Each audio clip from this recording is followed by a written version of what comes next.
So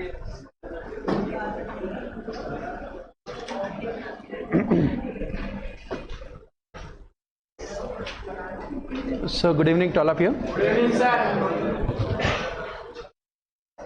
So in our yes, shall we start? Yes. Thank you very much. Thank you. Thank you. So in our previous lecture, we have cleared films, right? So let us see how can we cross this mains hurdle. As I have mentioned earlier also, clearing the films is the most difficult one, and coming to the main part, it is relatively easy compared to the films, because they are selecting around 13,000 students for the main examination, out of which around 2,500 to 3,000 will be selected for mains. So the chances of clearing are high compared to the prelims. So let us see how and why and people are clearing mains. There are some people who keep on clearing the main examination every year, even though they study very less. What is their secret of success? What is their secret of success? Let us try to find out. How do they prepare and how do they clear also? In our previous lecture, we have mentioned that we need around 6 to 7 months, maximum 8 months for prelims. And for the main examination, if you are preparing for prelims also, you don't require anything extra more than 3 months apart from those 8 months. Anything more than 3 months will be a criminal waste of time also. You know, it is a fact also. So let us see what we can do to clear this main examination. Now that the mains exams are also over, I will also take up some of the questions they have asked in the mains also, to see how to go about clearing this examination. So let us start as usual with the paper, by paper. In the main examination, as you know, we have 4 general studies papers, 1 general essay, then 2 papers of compulsory language papers, and this is what is the structure as far as the main examination is concerned. What we must remember here is that take out the language papers. I'm sure that you should be able to clear the language papers also, but please remember 2-3 years back, in the language paper only maximum number of students have failed in the mains examination. So be careful about your language papers, English language, and of course this any other vernacular language that you will be taking. Especially those who have studied from English medium, as we know, they don't know either English or their own. So that is where it becomes problematic also. So be careful about language papers also. Very important. Even though the cutoff is very less, but you must be not taking those things seriously, not taking those things lightly. That is very important. And then how to clear the rest of the papers. Obviously, whatever may be your optional, your score in the optional should always be between 280 to 300. This is what we call non-negotiable. You can write it with bold letters also, that you can clear this examination only when your optional score is between 280 to 300. Once you are good with your optional, then only you are talking about rest of the things. Again, be careful about this. And take last 10 years, 2013 onwards, when UPSC has introduced the changed syllabus. Anyone who has cleared this examination, top 100 ranks, inevitably they scored these kind of marks. We are yet to see someone getting less marks and clearing this examination, unless that person has got extraordinary marks in the main examination general studies papers. Otherwise, if you take this year also, all the top 100 rankers, their average score in optional is always between 280 to 300. So whatever may be your optional, you have to be focusing on getting these kind of scores. Then only you have chances of clearing this main examination. And another thing that you have to remember is that this personality test 275 marks, we are not sure about how we are going to get good marks in interview or personality test. Why? Because it depends more on the whims and fancies of board members. On that particular day, if they like you, they'll give you 190 marks. If they don't like, 120, 130 marks. It depends. It is highly subjective. So you are not depending on this interview, definitely. You have to make sure that you are getting very good marks in this mains itself, so that this interview will become a formality only for you. Interview becomes. There are so many of our students who scored only 130 marks in interview, but still got into top 10 ranks also because of their scores in the main examination. So that is the reason why you're not right now thinking or talking about a personality test. Your objective is to score maximum marks in your main examination. And that is where, as I said, optional becomes very critical, extremely important for your success. Once your score in optional is assured, then you have to think about the general studies. So let us see what you can do to this general studies papers. Let us go by in chronological order, starting with general essay, right?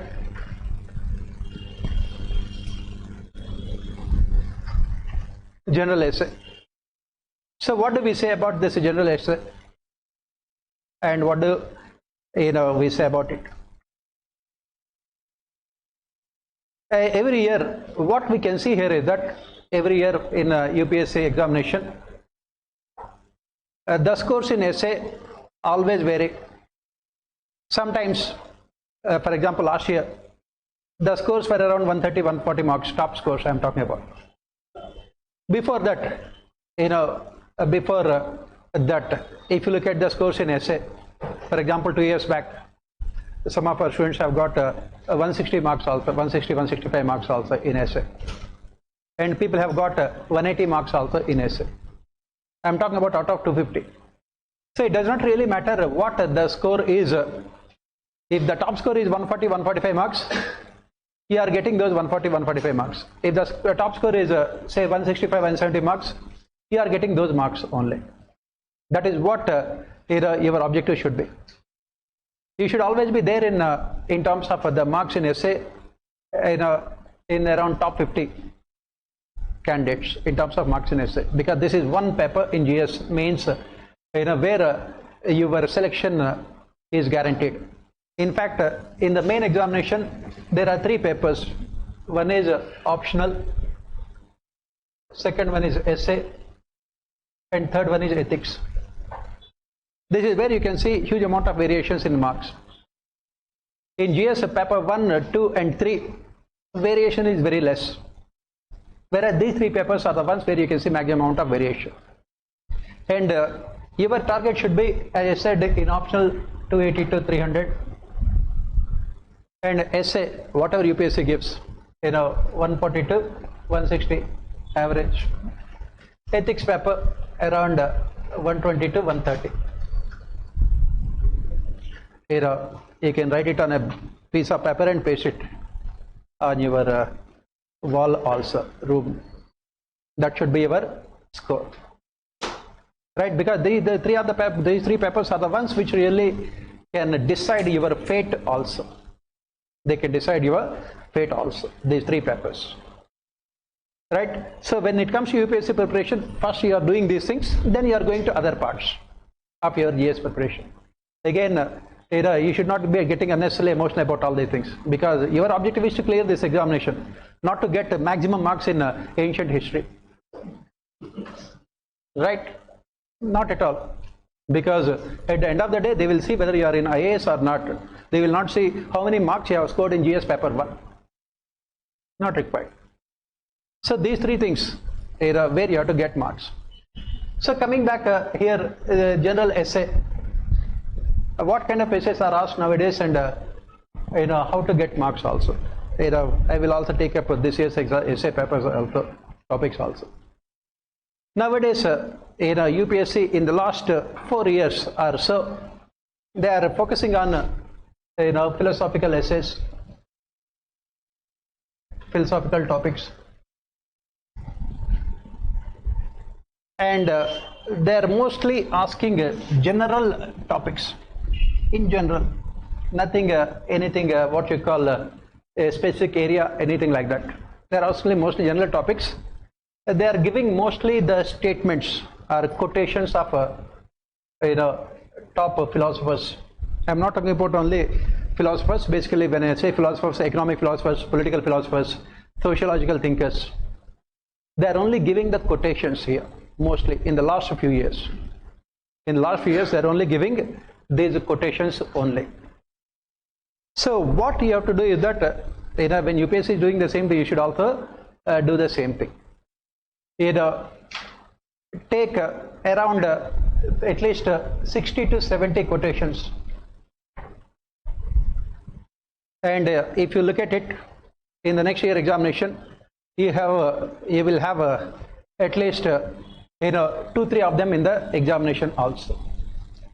Take at least 60 to 70, and you will get at least 2-3 of them in the examination also, right? Let me also take up this year's essay paper, and I will explain these things also. There are some topics which are abstract, where it becomes almost impossible. There are topics which are abstract also, right? Where it becomes difficult for you to write, say 125 words. Where it becomes almost difficult for you to write, say essay, you'll be writing around 1200 words. One essay around 1200 words. Obviously, you will not be able to do those kind of things. So what you have to do is that you have to selecting the topic for essay will be very important. And depending on your optional, you will definitely have some kind of affinity to one particular topic, unless of course your optional is mathematics. This year mathematics topic is also asked, to ensure equality before law, right? So for example, this year if you look at some of these essays, thinking is like a game. It does not begin unless there is an opposite theme. Thinking is like a game. It does not begin unless there is an opposite theme. That means you will think only when you find any kind of problem or trouble or opposition or enmity. That is what. But to write 1250 words for this kind of topic will be a little bit difficult. To write 1250 words. That is the reason why I said selecting the topic will be very important. Selecting the topic. You have to look at the topic which can give you, which you have some kind of affinity, where you can write something better or something qualitatively superior. For example, next essay is visionary decision making happens at the intersection of intuition and logic. This is what normally we study in public administration also. In decision making, we talk about the logical decision making, which is given by Herbert Simon, and intuitional decision making, which is given by Chris Argyris. Combine both of them, the essay is done. That's what I said. Those with the public administration optional have unfair advantage in UPSC examination. They have unfair advantage. I keep on saying, provided they know public administration, right? So this is nothing but visionary decision making happens at the intersection of intuition and logic. For these kind of things, you have to explain in a more multidimensional manner. You have to give the historical perspective wherein we have this logic or intuition driving the decision making processes of the people wherein they had become successful. Basically you are covering all the dimensions. For example, the present global dimension, and you have to talk about the environmental dimension. You have to talk about the political dimension while writing these essays. The best example is, take the case of budget. Budget formulation is nothing but an example, a merger of what is called logic and intuition. Logic on the basis of the facts of the previous years. Intuition on the basis of what the finance minister is expects in the future. Because that is what we study in budget also. Budget is nothing but an estimate of revenues and expenditure for the coming financial year. That is where intuition plays very important role. And how do you get this intuition? You get this intuition on the basis of your experience. What is this intuition? What exactly is intuition? Yes, this intuition, again, please remember this question was also asked in ethics paper also. Moral intuition and moral reasoning. Please remember, ethics and essay papers, they are always correlated. The same question was asked in ethics paper for 10 marks. The same thing is repeated here in essay for 125 marks also. Intuition means what you can say it as a sixth sense.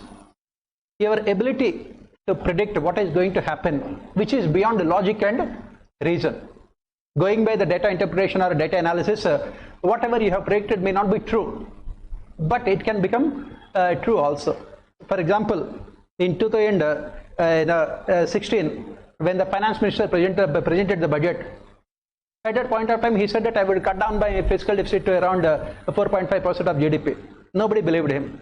But then what happened? The global crude prices had come down drastically, because of which he could reduce the fiscal deficit also. You go by your intuition, and this is where you find political parties having a lot of intuition. They take mostly their decisions on the basis of intuition. Again, take the case of during the corona crisis. India is one of those few countries which have gone for complete lockdown, because nobody knew what is going to happen. So we have to take decisions on the basis of what is called intuition, right? So that is what you have to give lots of examples for these kind of things. Visionary decision making. Visionary decision making. What exactly we mean by visionary decision making? That means a decision which has a long-term, strategic consequences for the future. It depends on both intuition as well as logic. As I said, if you have good knowledge of public administration, you can give hundreds of examples. In both our private organizations, public organizations, in the leadership of Mahatma Gandhi, it is nothing but an intuition and logic. For example, if you look at Mahatma Gandhi, he had realized initially in the freedom movement itself, initial days of freedom movement itself, that it would not be possible for India to get freedom through violent means. Because 1857, we know what happened. So that is the reason why he went by logic as well as intuition, a combination of both. And he believed rightly that if you are going to get freedom through violent means, it would be difficult to integrate the country also. Integration is also very important, because at that point of time India was not a single country also. That is where you have to give these kind of examples, intuition and logic. And similarly, after independence, when Jawaharlal Nehru had opted for this 5-year plans, it was based on logic, because we did not have any proper market economy, capitalism. It was based on intuition also. Why? Because democracy needs this kind of centralized top-down process also. So that is where you have to quote as many examples. If you are good with your other papers of general studies, automatically you will be doing well in your essay also. Obviously, I keep on saying, those who are with public administration optional always have relatively more advantage, because most of the essays are related to administrative dimensions only. You have to give as many examples as possible, covering from global dimensions also. For example, in the Second World War, United Kingdom, Germany has occupied almost the entire European continent. But the United Kingdom kept on fighting the war. Right? They knew that at some point of time they can be defeated, and finally they were defeated also. And that is where logic was missing from the Germany side. When the German forces went into Soviet Russia, they did not look into the factual aspects there. They blindly went into Soviet Russia, and the weather conditions were such that German forces were simply had become a fertile ground for the Russian forces. So you have to cover all these things from all these points, and then you have to give examples of religion. You have to give examples from Indian society, the caste. For example, can we remove this caste identities overnight? Obviously not. That is where the logic will not work. Logically, we say that we should remove caste. But does it work? Obviously not. As the question that they have asked in our, again, ethics paper also, this not ethics, social issues. Caste identities in India are both flexible as well as rigid. That's what we keep on talking about in our class also most of the time. Right? So for these kind of things, the more you read, that's what I keep on saying. The more number of newspapers you read, you will get more dimensions. Then automatically you will write very good essays. Please remember, only one important principle lies behind writing good essay. Nothing else. People talking about, different, adding so many dimensions and everything. Forget about all these things. Only thing that you have to remember is that when you are writing an essay, you should make sure that it should be interesting in nature. Nothing else. For example, I am reading around 1200 words. That means per page, if you write 100 words, I will be reading 12-13 pages, minimum 13 pages I have to read. When will I read those 13 pages? I will read 13 pages only when it is interesting. Simple. Nothing else. Only when if it is interesting. And essay writing is like, I don't know how many of you know about these things, like a screenplay writing in a movie. Have you heard about this term called screenplay? What does this screenplay talk about? Screenplay talks about basically the order, the sequence of the scenes in a film. What should come first, second, third, fourth, like that. Right? For example, take the case of the recently successful film Jawan. It is successful.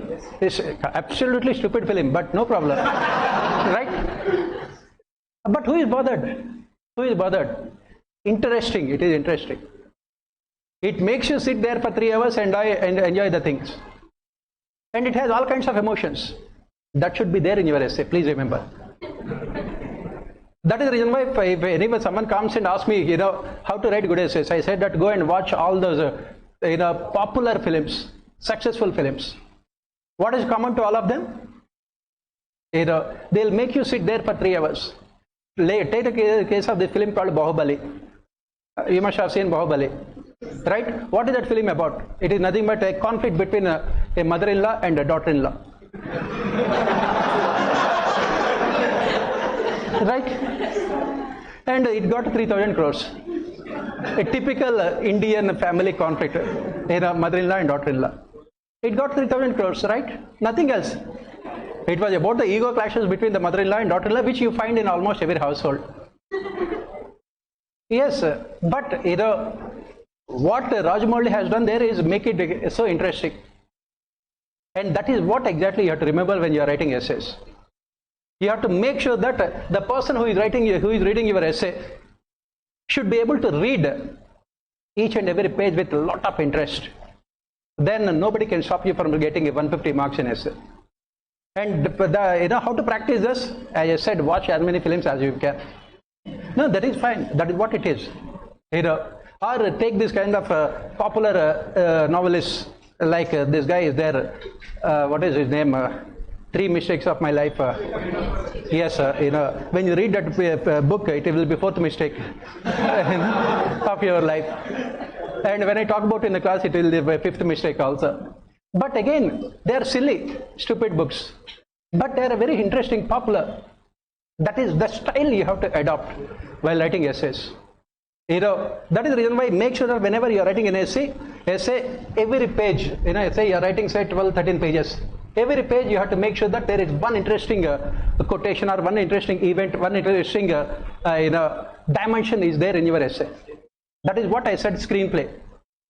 Every page, at least 5-6 lines should be so interesting that the evaluator will be forced to read the entire essay. When you are preparing your sketch for this essay, rough, make sure that every page what you are going to write, that one thing, one interesting thing. It can be interesting historical event, contemporary event, controversial event, anything. In essays you can write controversies also, no problem.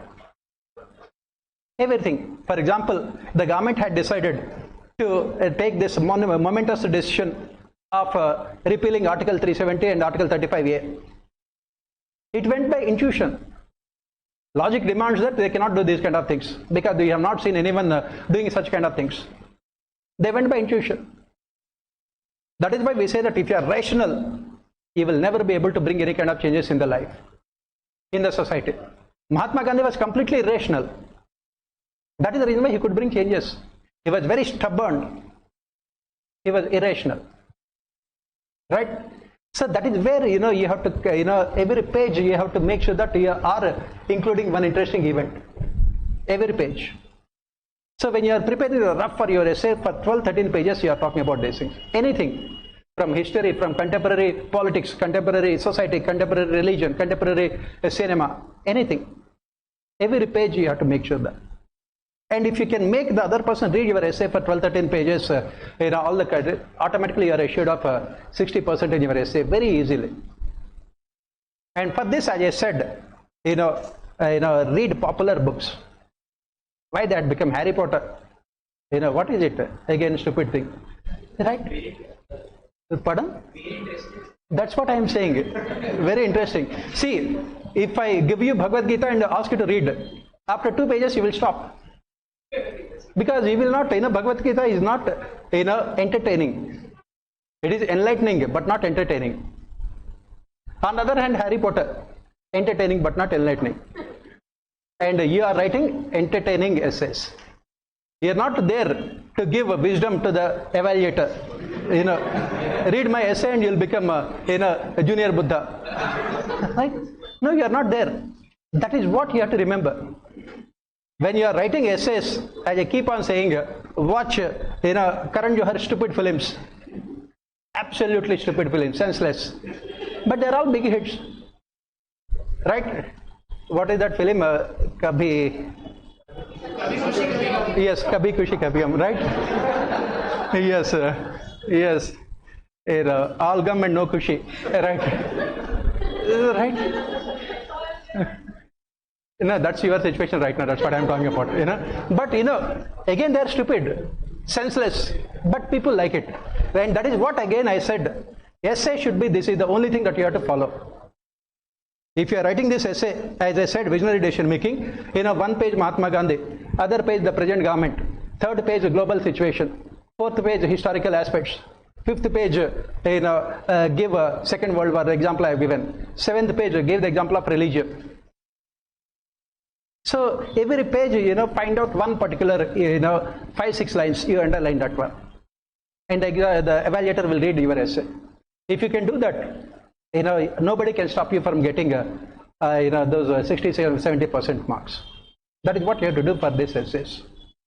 That's why I said that watch popular films and read popular novels. And you can try to understand their style of writing. They make it so interesting, and that is what you have to do. And if you want, you can include all the dimensions also: political dimensions, economic dimension, administrative dimension, social dimension, environmental dimension, global dimension, legal dimension, sociological dimension. Whatever the dimensions you want to include, you can include them, but every dimension give an example. This is what you have to do. And practice it. It will not come to you naturally. Because none of us are born writers. It will not come to you naturally. So try to take one topic and try to think from all these dimensions, interesting ones. And that is where your knowledge of general studies will become very important. That is where, in a visionary decision making. And take some of the important, for example, Winston Churchill during the Second World War. He was considered a hero for the British society because of the decisions that he had taken. If you know about world history, not the stupid world history you read in UPSC, I am talking about real world history. Try to read as many books as you can. right? Then try to, put all the things at one place. That is what is preparation. What are the interesting things that you are reading from books or from any other material? Put them at one place. And so that when you are writing essays, you are using those things only. And you can do this, from now onwards, right? Every day whenever you are reading newspapers, any interesting thing that comes to you, just write it at one place. A very interesting thing. And you can use them in your essays, right? For example, take this one essay. Inspiration for creativity springs from the effort to look for the magical in the mundane.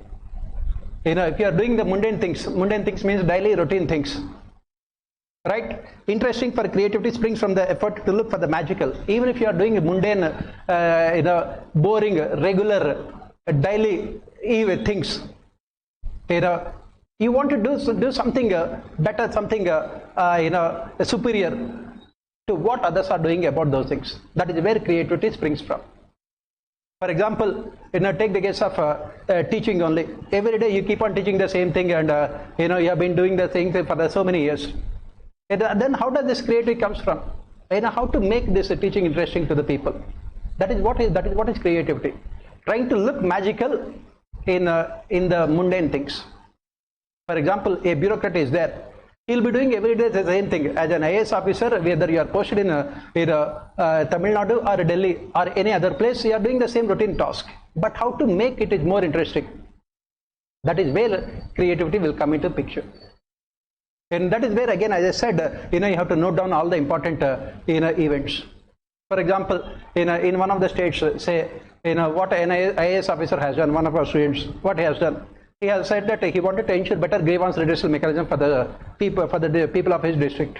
He had come out with an innovative idea, right? Wherein he said that at the village level itself, there will be separate portals wherein people can complain, and they will be able to get their grievances addressed within 24 hours with proper accountability mechanisms. That is what is creativity.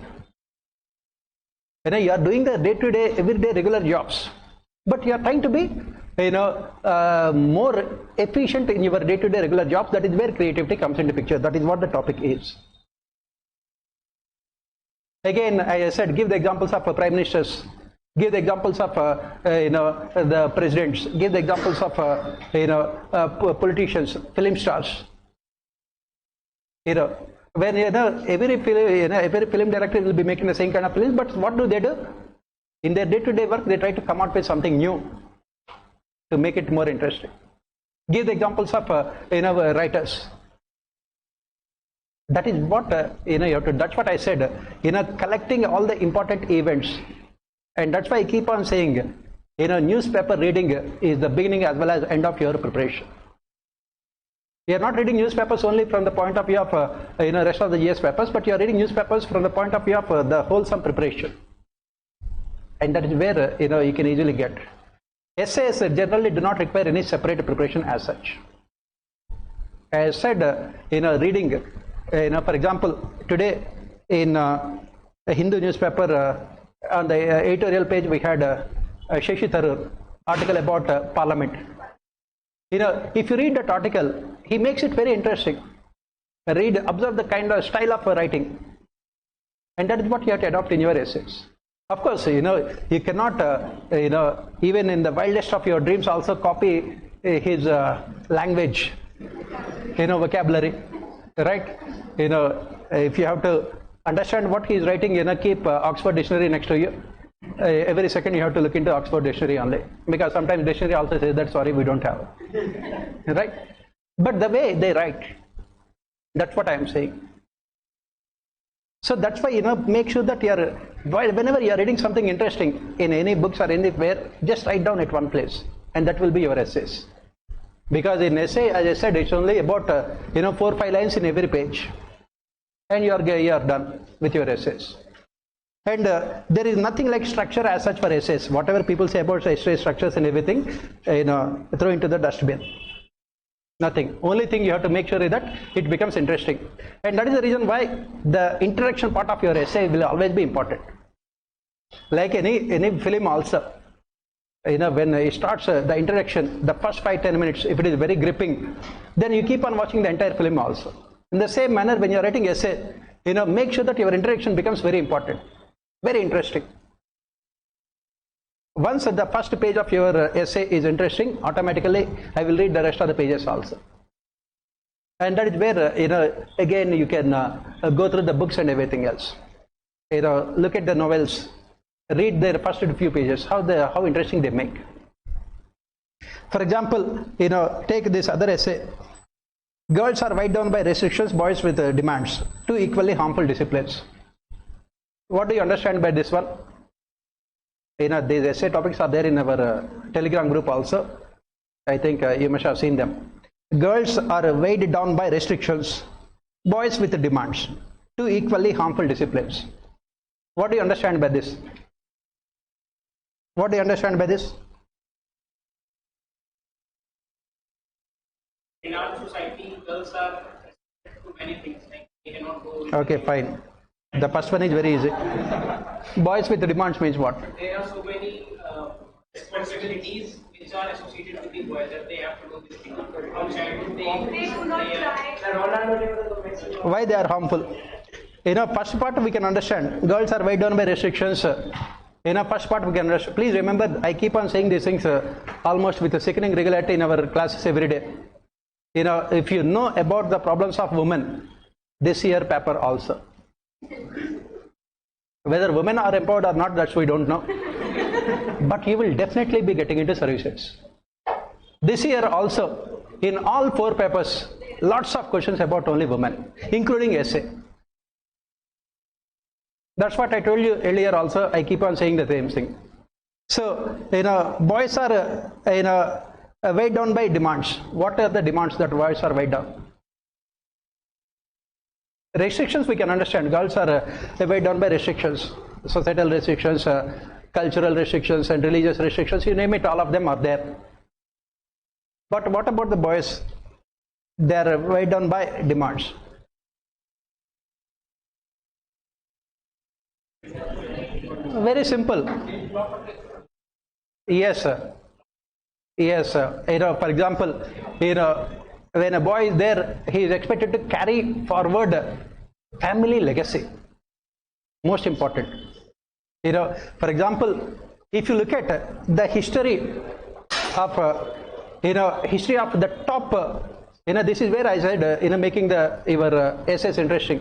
If you look at the history of top business houses, top political, this hereditary families, after 3rd or 4th generation, you can find out that by the end of the 3rd or 4th generation, you can find out that they are completely become what we call inefficient also. Yeah, you can talk about anyone, but we don't have to. Yes, obviously, that is where it is. That is where it is. That is where the problem is. Because you are always weighed down by demands. For example, a successful cricketer is there. When Gavaskar is there, when his son Rohan Gavaskar had become a cricketer, everyone expected him to be like that only. And Sachin Tendulkar's son, that is where, when you are writing, I similarly give the example of Amitabh Bachchan's son. Right? Yes, this is what I said, making your essay interesting. Making your essay interesting. Right? This is where we talk about making your essay interesting. Automatically, people will start reading with a smile on their face. Right? That is what you have to remember. That is what you have to remember. That's where I keep on saying understanding and observing our present society is very important. Everywhere. Take the field of sports, take the field of films, take the field of literature, take the field of politics. There is no such demand on girls compared to boys. They're all weighed down by especially this becomes more important in case of successful parents. Successful parents. Right? And even then come to the ordinary families also, middle class, average middle class family in India. Boys means, he must be getting into either IIT or IIMs or there's engineering or medicine. If you are not getting there, it means that your life is waste. If you are studying anything other than engineering or medicine in India, it means that you are absolutely useless person. Your name also can be removed from Aadhaar card very, very, without anyone complaining also. Because that is what we say. Society is demanding. And you have to write all these things in the examples. Give the examples of, the suicides in Kota. Make your essays as, challenging, as questioning, as, controversial as possible. Controversial, yes, I repeat the word, controversial. Let the examiner think. If you are writing the difference between writing a general studies answer and an essay answer is this one only. Essay, there is no boundaries. There are no boundaries. There is no limit for you. And that is where you have to think about. And if you can do this, again, for all these things, you need understanding of the society. Everywhere. Right? But in our patriarchal societies, you don't find that women are bogged down by these kind of demands. In our patriarchal societies, because it is only the men who are supposed to carry forward the family legacy. Carry forward the family legacy in our patriarchal societies. Yes. You are saying something? Right. Okay. Then take one more essay. A society that has more justice is a society that needs less charity. I kept on saying that this year you can definitely expect one essay related to subsidies, freebie culture, and it has come here. You can easily predict the essays also, as I keep on saying. You can easily predict the essay also. Because there is so much of debate in our country at this point of time regarding this free subsidies, what you call them as freebies or rave day culture. And it is very straightforward also. A society that has more justice is a society that needs less charity. What do you mean by in a society that has more justice? Justice in terms of political, economic, social, cultural, administrative, legal. Right? If had justice, that means a society which is more egalitarian needs less amount of charity. Why there is so much of charity? Why there is so much of charity now? Why? Because we don't have economic justice. As we study in our in a preamble also, justice, political, economic and social. Right? That is the reason why we need reservations.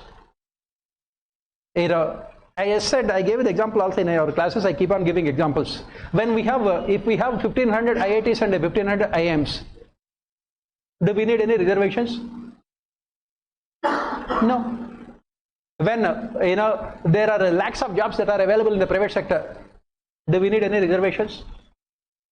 When the per capita income of India is $80,000, not $2,000, do we require Food Security Act?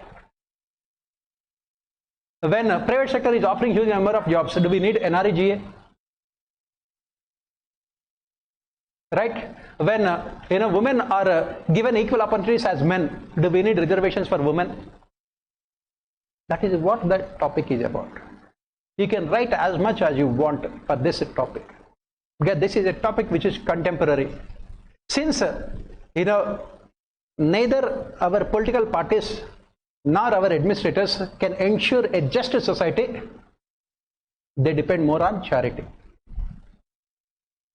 Charity is only a short-term, immediate, ad hoc solution, which makes the people blind to the realities of life. Why? Because through NREGA, if you are given 100 days of employment, which is sufficient for you to have what is called simple life. As we study in our public administration, Abraham Maslow's hierarchy of needs. When the lower level needs are not fulfilled, can the people think about higher level needs? That is the reason why everyone stops at charity only. They don't go for justice. In a higher level needs like self-esteem, can they think about self-esteem?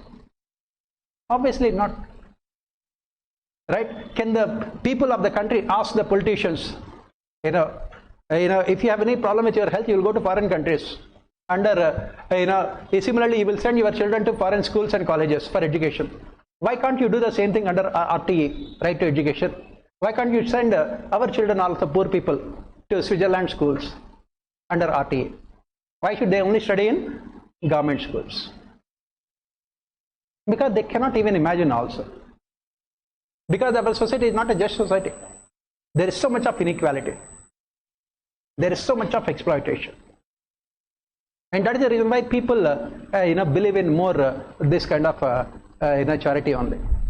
They think that the government is doing something really great for them through this charity. That's what the essay is. Very beautiful essay. Society that has more justice is a society that needs less charity. Right? And these kind of essays, you can be as much provocative as you can be, in your answering. You can give all these examples that I have mentioned. For example, when you have a casteless society, do we need any positive discrimination? No. When per capita incomes are very high, do we need food security?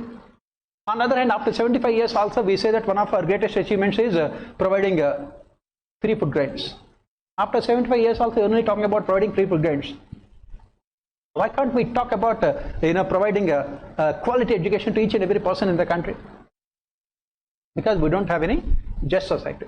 On the other hand, as part of charity, as part of RTE, we will say that free and compulsory education for 6 to 14 years, children between 6 and 14 years. But what kind of education? And is it sufficient? That is the questions we don't ask. And after the education is over, we will give them employment under NREGA, one more charity. On top of it, we will give them free food grains. Then we will also give them under PMJAY, we will also give them another charity in health insurance. As we say, when a person is hungry, teach him how to catch fish rather than giving him a fish to eat. You don't find this kind of charity nowhere else in the world. And nowadays, political parties are indulging in competitive populism. You find nowhere else in the country, anywhere else in the world, this kind of charity is given. That is why, this kind of essays are asked. If you are good with your current events, again you will be writing very good answers. Similarly, take this one. Education is what remains after one has forgotten what one has learned in the school. Education is what remains after one has forgotten what one has learned in the school. That is what we keep on saying in our class also most of the time. Right? Whatever you have studied in the school is not relevant, nor important, nor significant also. Education is not about mugging up the things. It is about learning unfortunately, that is the problem with our education system. It focuses only on what is called factual information, but never emphasizes either on analytical abilities, more importantly, on building what is called moral character. What is the problem with our education system? Our education system teaches us how to be successful, but it never tells us why we should be good. That is the reason why after our education system is over, after the school education everything is over, practically we become illiterate from the perspective of a character of a person. Why? Because we have not learnt anything after we have forgotten everything. That is where the problem is. Education is one topic which keeps on asking, which comes up all the time in your UPSC preparation. Make sure that you are reading as many articles. I think some time back also I had put 1 or 2 articles in our Telegram group also about education. Please go through the articles. They are very good. Right? So that is what we have to, you have to be doing for this essay topics. Essay topics, as I said, your preparation should be reading as much as possible and taking those interesting quotations or interesting events, put at one place. So that when you are writing essay, depending on the topic and units, all of them. And then, as I said, making it as much interesting. Start with, as I said, introduction should be the one which really should give you as many marks as you would imagine you should get. Right? So, For that again, I said you can start your interaction with any historical incident or any quotation. Quotation, everyone is quotation. Right now, quotations have become so boring that even the people whom you are quoting also would beat you. Right? Because everyone is quoting only Mahatma Gandhi most of the time. Right? So you can start with any interesting event that happened related to this essay. Then automatically the first page is covered. In every page, identify those 4-5 lines. Then automatically you will be scoring those 60%. And you don't need any kind of separate preparation except that whenever you are reading every day, try to identify and put them at one place. Even if you are getting say 3-4 lines every day, by the time you go for the examination, you have at least 15-20 pages. That should be more than enough for your essays. Right? So then this is about essay. Any kind of doubts you can ask. Otherwise we can move on to the rest of the papers of general studies also. Yeah. Can we criticize government in but where is the question of criticizing the government here? You can criticize in general the political system. In general, for example, this question on charity. Since the political parties find it extremely difficult to ensure justice, they look for short-term ad hoc solution in the form of charity. That is what. For example, every political party nowadays in the country is taking this short-term measure of DBTs, transferring money into the accounts of people, because it becomes difficult for them to construct schools and provide quality education. It becomes difficult for them to construct hospitals and ensure quality health. That is the reason why transfer money into the accounts of people. You can give those things. You don't have to criticize the government as such. You can criticize the political system. Yes. Pardon? Yes, as I said, you can criticize the political system, not the government. Political system. In the government, every political party will come to power and they will go out of power also. For example, 10 years back, Congress party was in power. Now BJP. 10 years after Mahayavati. Anyone can become. Yes.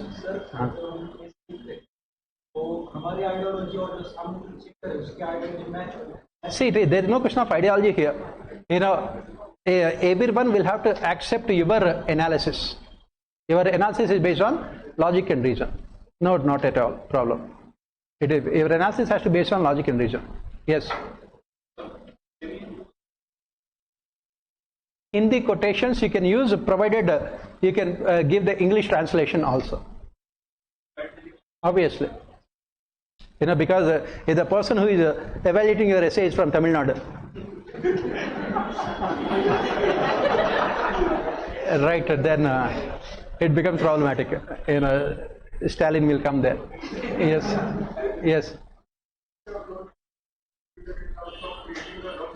See, you are writing around, as I said, 12 pages. And you can write these 12 pages around 40 minutes maximum. 40 minutes. Essay for 1.5 hours. One essay, 1.5 hours. So it take around 40 minutes, 40 to 50 minutes only to formulate the structure. That's what I said. Every page, those 4-5 lines identify and come up with a good introduction. Then you can write very fast. But spend a good amount of time on structure. At least 40 minutes you can spend. Right. Then let us move on to the other papers of GS.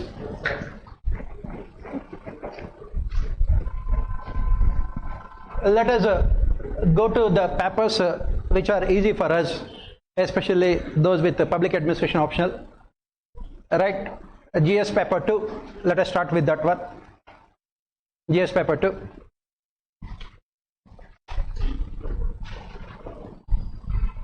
Right. Then we will go to 3 and towards the end we will come to GS paper 1. Right. Because average score in GS paper 1 is always around 90 marks only.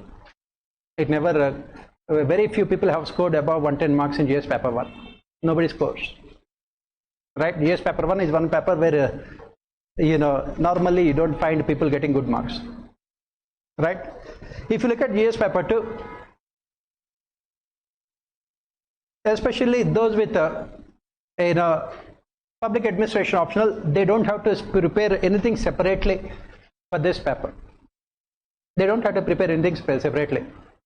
Everything is covered except IR, international relations. Right? If you remember, in our previous class we spoke about IR. Right? And there I said that you have to prepare about all the institutions, multilateral institutions. If you look at this year's paper, 3 of them were asked in the examination. IR, they are asking 4 questions. That's what I keep on saying.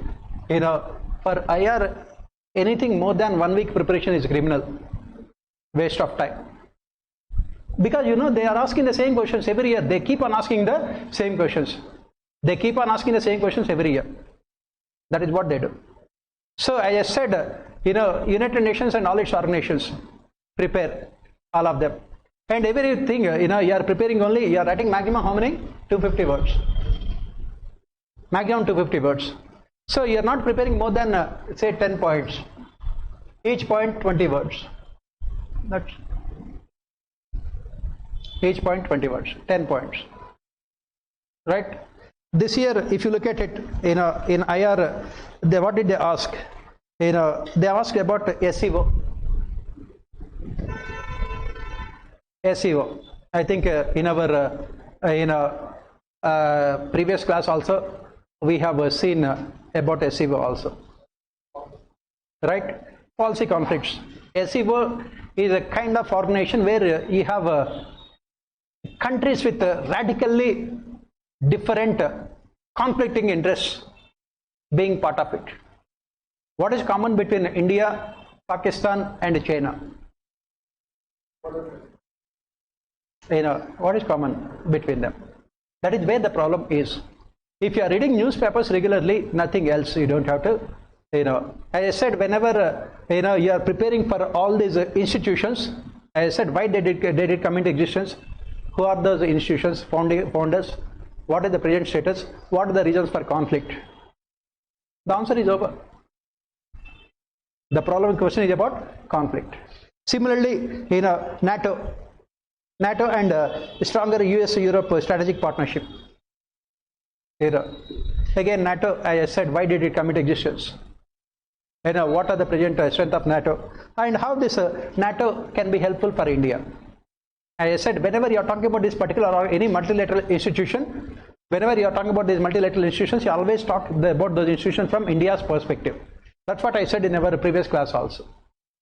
If you are preparing, as I said, how many days you require? 7 days, maximum 10 days. Your entire IR is over. Every day only 1 hour.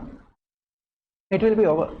And similarly, International Maritime Organization, right? These are all part of these multilateral institutions. If you are preparing, this IR is one topic where out of 50 marks, you must be scoring at least 30-35. Make sure that this is where it is a gold mine for you. Out of 50. If you are getting anything less than that, that again will be a criminal. Why? Because you can easily predict the questions. Every year, if you take the last 10 years, prepare all the institutions, go to last 10 years question papers. Whatever you have prepared has been asked in the last 10 years only. Nothing else. Nothing else. Right? So not much is needed for IR. And whenever you are reading a particular institution, you should always be looking at its importance from India's perspective. And then in IR, India and its strategic partners relationship you have to remember. For example, India-Israel, India-Japan, India-Sri Lanka, Indo-China, India-US, Russia, like this. Important countries, around 10 countries. There are more than 200 countries. UPSC will definitely not ask questions about India-Rwanda relationship, strategic partnership. They will not ask. Right? They will not ask. Around only 10 countries you have to prepare. It will not take again much time. It will not take again much. So, and then please remember, you are preparing for your IR only after the prelims. For the mains perspective, only after the prelims. Before prelims not required, because almost all the 4 questions that are asked in IR are from the events that had taken place between June and September of that year. Please remember. One more secret. From June to September, this year also, all these 4 questions are about only this only. Because Indian diaspora in the recent past, wherever a Prime Minister goes, he will get more audience in foreign countries than for his meetings in India. Right? If elections were to be held, tomorrow in foreign countries, our Prime Minister will be elected as Prime Minister for life because of his popularity among diaspora. Right? So that is what you have to make sure that you have to make sure that you are preparing all these things, and from June to September only those events. Right now, prepare for IR only from prelims perspective, and if you are preparing all these organizations, automatically you are preparing for mains also. Please remember. Right? This is about IR. Next, governance.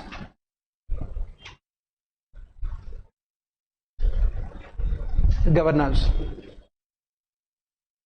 And with the public administration students, they don't have to study anything beyond what is there in public administration as part of governance. You don't have to study anything at all. I will take up the questions also, you will understand them. You don't have to study anything. Right? And for those who do not have public administration, I think our governance notes will be more than sufficient.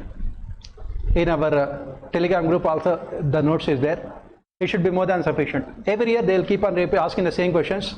If you are writing the mains 2 years continuously, you have this luxury of writing this answer also. That please refer to my answer last year. Please refer to my answer last year and give me marks also. God bless you. Because they will ask the same questions. Governance. Right? Next, you don't have to worry about governance. Whatever we do in public administration, or for that matter, for non-public administration students, our governance notes will be more than sufficient. Right? Next, this one is social issues in a GS paper. Basically, they are asking about 2 things: education and health. Please remember, both education and health you have to prepare from essay point of view also. If you are prepared from essay point of view, that will be covered also. Education and health. Not much is there here. Education and health. Right?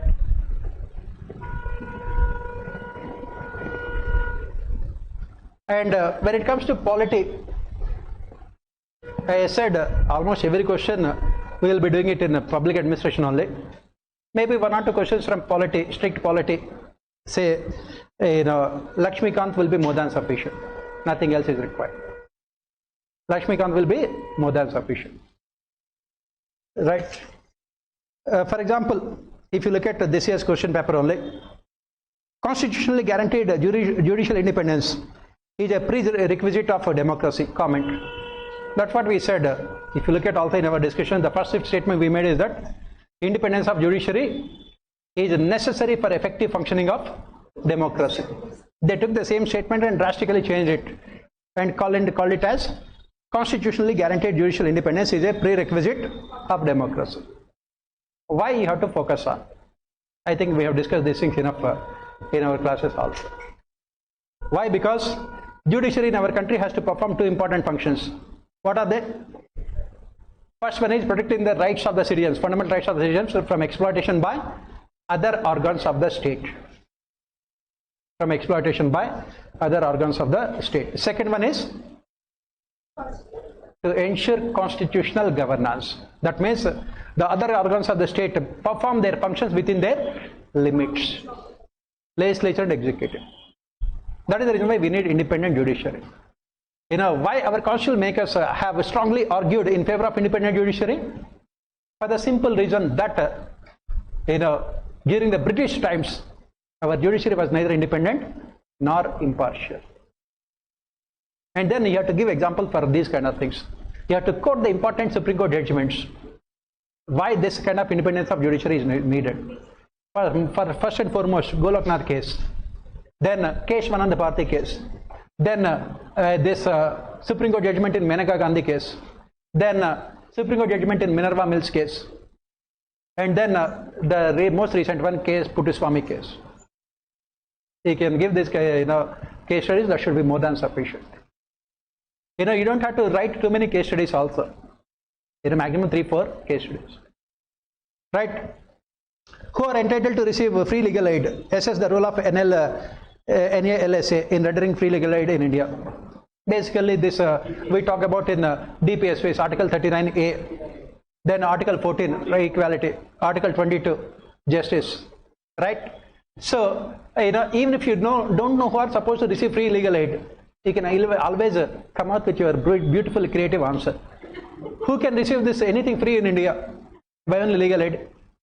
Who are mostly SCs, STs, then women and children, right? Then workers, industrial workers, then those who are exploited in terms of various disasters, those who are affected by disasters, right? Like this, and then physically, challenged. Yes, sir. That's what I'm saying. Right? You are getting unnecessarily emotional. Right? Right? So these kind of things are based on common sense only. Common sense, and of course, those are living. You people, right? That is what. That is what. Then examiner will have tears in your eyes. My God, this person has so much of social empathy. So that is the reason why he could come out with such beautiful answers. Right? So these are all the very, I just keep on saying very cute questions. You start liking them unconditionally when UPSC asks them, thinking that you are just a 3-year-old child. Right? Again, the states in India are reluctant to empower urban local bodies both functionally as well as financially. I think I have given the same question in our test series the other day only. That is where the problem. We don't have copyrights in India. I mean, our class tests also, if UPSC is copying, what can we do? Right? Class tests also. If it is a comprehensive test, I can understand UPSC copying. But class tests also. Huh? Where have you taken? You mean to say that I'm also copying? Right. I think this is more than enough. I can say now I can go back to my salvation. Right.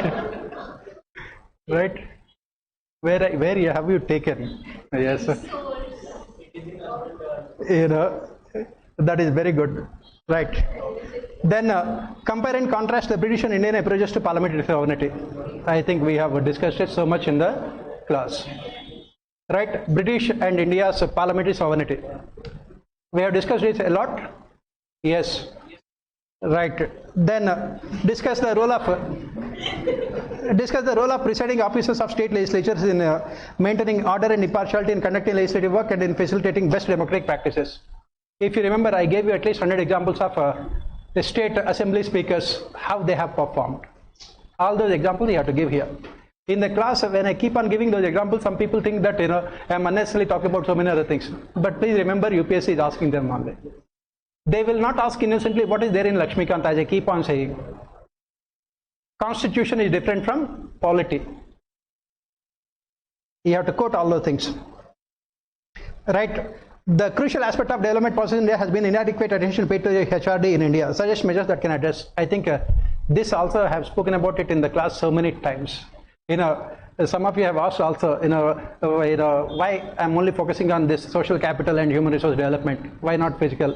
I said that since the beginning of planning process in India, We have given only importance to physical infrastructure. During the Jawaharlal Nehru times, initially it was construction of multi-purpose irrigation dams. Later, it is about public sector enterprises. But since from that time onwards till now, we have completely ignored the two important things: education and health. The same thing they keep on asking.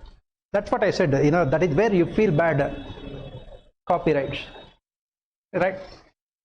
Next, discuss the role of CCI in containing the abuse of dominant position by multinational companies in India. Refer to the recent decisions. This is current affairs question only. Competition Commission of India. Right? E-governance as a critical tool of governance has assured in ineffectiveness, transparency, accountability in governments. What inadequacies hamper enhancement of these features? Again, I have given this question in our test series.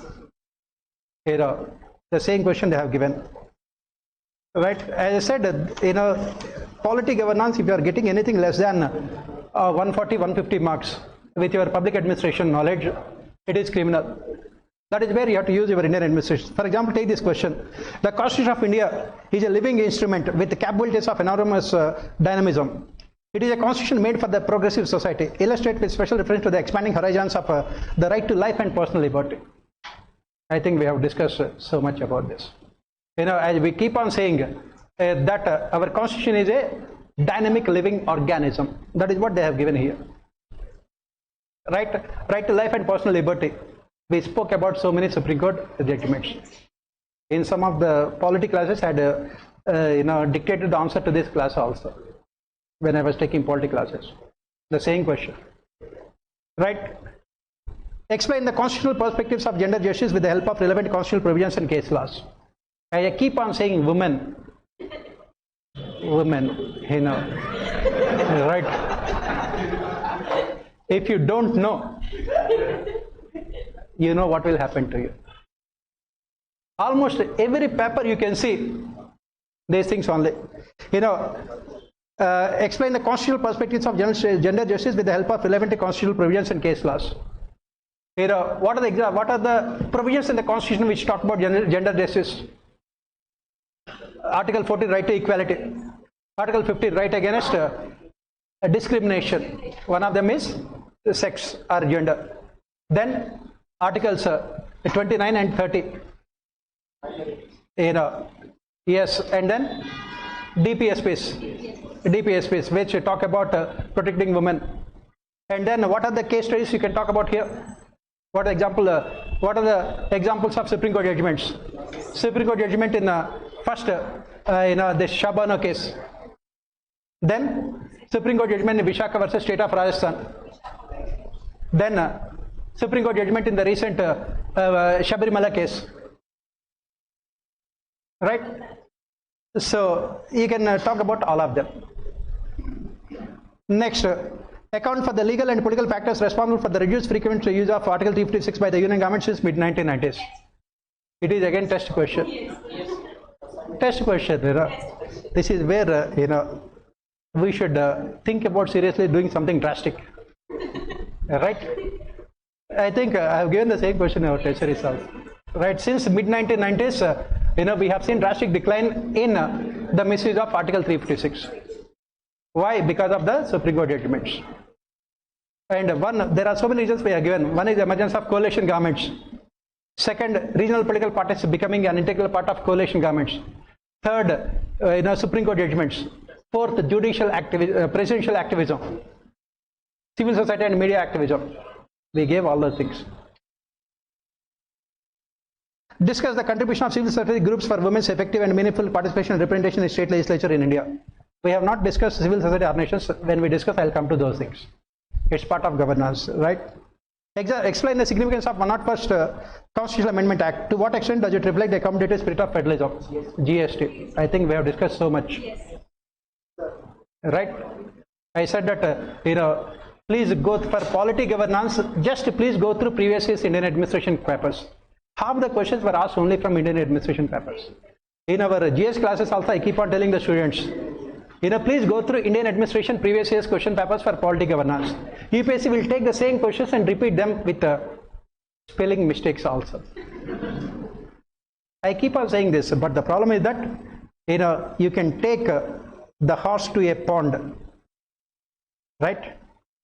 You cannot make the drink. You cannot make the horse drink the water. Please, especially those who are from a non-public administration background, please go through previous year's Indian administration question papers. UPSC is just repeating the questions. This question was asked last year only in our Indian administration. Examine the structure of parliamentary committee system. How far have financial committees helped in institutionalization of Indian parliament? We have given all the problems as well as all the solutions also.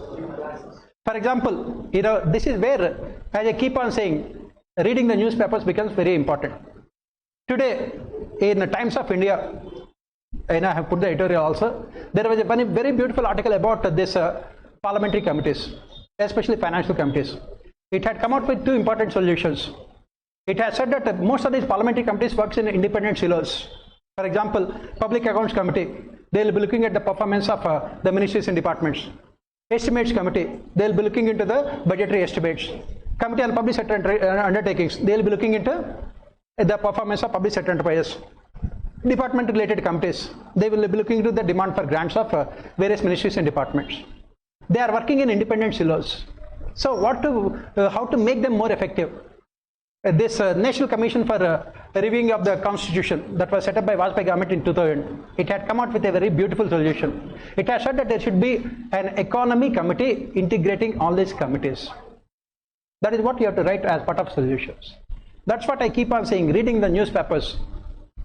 Your preparation for this examination starts and ends with newspaper reading, I keep on saying. Because when people write those articles, they are constitutional experts and they do all the kind of research that is necessary for you. You don't have to reinvent the wheel. You don't have to reinvent the wheel. It is already there. That's why I keep on reading newspapers. For example, today again in Hindu newspaper, Shashi Tharoor had written a very beautiful article about parliament. He had come out with very beautiful solutions also, some of them which we already discussed also. For example, I said that in our classes also, the Prime Minister, one day in a week, in Lok Sabha and Rajya Sabha, he should take up the questions from the opposition party members, at least for 1 hour. That is what happens in British Parliament on every Wednesday. And similarly, one day in a week, the agenda should be set by the opposition parties. Because you can see that the parliament is getting disturbed every day because opposition parties are not getting any kind of role or any kind of say in deciding the proceedings of the parliament. And we have spoken about the role of speaker. Again, the same thing Shashi Tharoor article also spoke about it. So that is where, wherever you can add some kind of quality to your answers. That's what I keep on saying, newspaper reading. If you can add one more point also, you will get 1 more mark. I said 1 mark can make a critical difference. This year, on the cut-off mark itself, as I told you, around 8 to 9 students are there. They got the same marks, but only 2 of them are in services. Rest of them again have to go back to the entire process. Every single mark is important. That's why make sure that you are not, taking this newspaper reading lightly. As I said, in our Telegram group, why I am putting all those editorials, because whenever you read them, you'll get at least 1 or 2 points, and you don't want to miss out. Because once you are clearing the prelims, you are making sure that you are there in the exam, in the final list. For that, you need that kind of extra, what you call effort. Developmental welfare schemes for the vulnerable by its nature are discriminatory in approach. Do you agree? Give reasons for your answer. They are discriminatory. Why? Because why the developmental welfare schemes are discriminatory? That's what we studied, equality and equity. Go back to administrative law in paper 1 that we have discussed. You can achieve equality only through equity. That is what administrative law talks about. And this equity means being biased. Positive discrimination. For everything. Why? Because, give the examples. Take the case of Food Security Act. Why this Food Security Act is we are giving only for 66% of population, not 100%? Because, rest of them do not require it. Because the country is in such a position that the country cannot afford to give freebies to everyone. It has to be discriminatory. Those who can afford, they should not be covered under any of the developmental schemes. And you have to identify the poorest of the poor in different sections of society also. That is what we say, horizontal and vertical. Right? Again, you can write very good. Next, skill development programs have succeeded in increasing human resources supply to various sectors. In this context, analyze the linkage between education, skill, and employment. I remember in my governance classes also, where I taken a lot of governance classes, I have given the same example with same thing with what you call diagrams also. How education, skills, and employment. That's why we said that you must merge all of them. For example, to right to education, give them basic education. Then skill development. That is why we said that Skill India. And then Make in India, Startup India.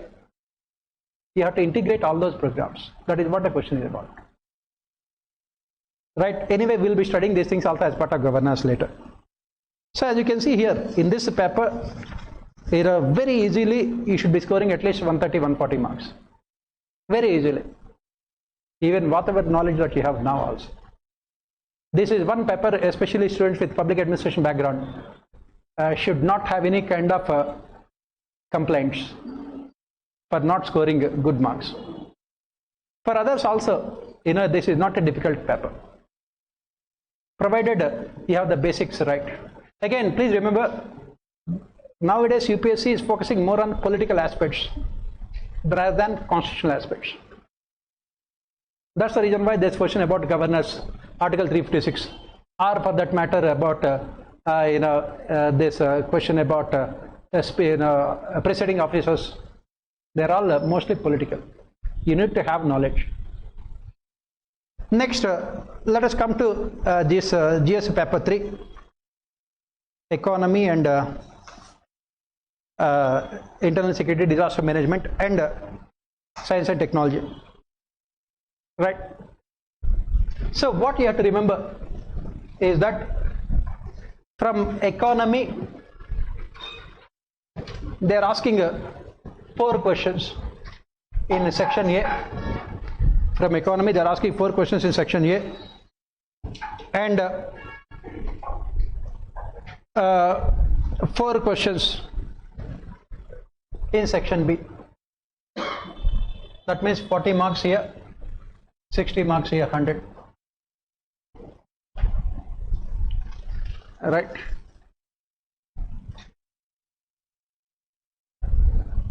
Again, just before the mains examination, if you see in our Telegram group also, I have put up some important economy topics. Almost all of them were asked because you can easily identify the questions. If you look at, go back to the important topics which I had given, is there in our Telegram group only. The first topic I had given is jobless growth and unemployment. They have asked it. Right? And then next topic I have given is land reforms. They have asked it. And then the other topic I had given is subsidies, agriculture subsidies. They have asked it. So, and then one more topic is I have given is a shift in the cropping pattern. See, it is not at all difficult. For economy, please remember, you have to focus a lot on agriculture. Agriculture. And I had also given this topic about this small scale sector, MSMEs. They have asked. So it is not at all difficult. People say that economy is difficult. If economy were to be difficult, Manmohan Singh would not have done PhD there in economics. I would not have done post-graduation in economics. Right? So it must be easy. It must be easy. And Nirmala Sitharaman would not have done PhD also in economics. So what is common to all of us? All the 3 I have mentioned. The common thing is that none of us have any IQ. But still, they have done PhDs. Right? So economy is not at all difficult. Only thing is that you have to identify. Agriculture has nothing to do with what is called conceptual economics. Agriculture is simply current events, nothing else. Right? Agriculture is simply current events, nothing else. Only thing is that you need to have what is called that kind of interest. Because in my post-graduation long time back, my specialization was agriculture. So that's the reason why I went a little bit deep into the agriculture, and I find all these things very easy, because in Indian agriculture you can easily identify the problems. All those problems are asked. For example, when you are preparing for agriculture, you have to prepare at least 200 words on each of the topics which I am mentioning here. For example, one is land holdings, fragmentation of land holdings, land ceiling and everything. Then land reforms, then agricultural credit, then agricultural marketing,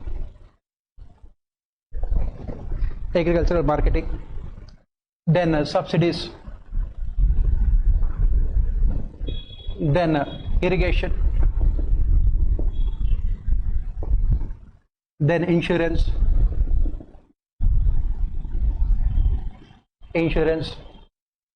then cooperative or corporate farming, right? Then MSP, minimum support price, and PDS, right? Then this use of fertilizers, pesticides, right? Then organic farming,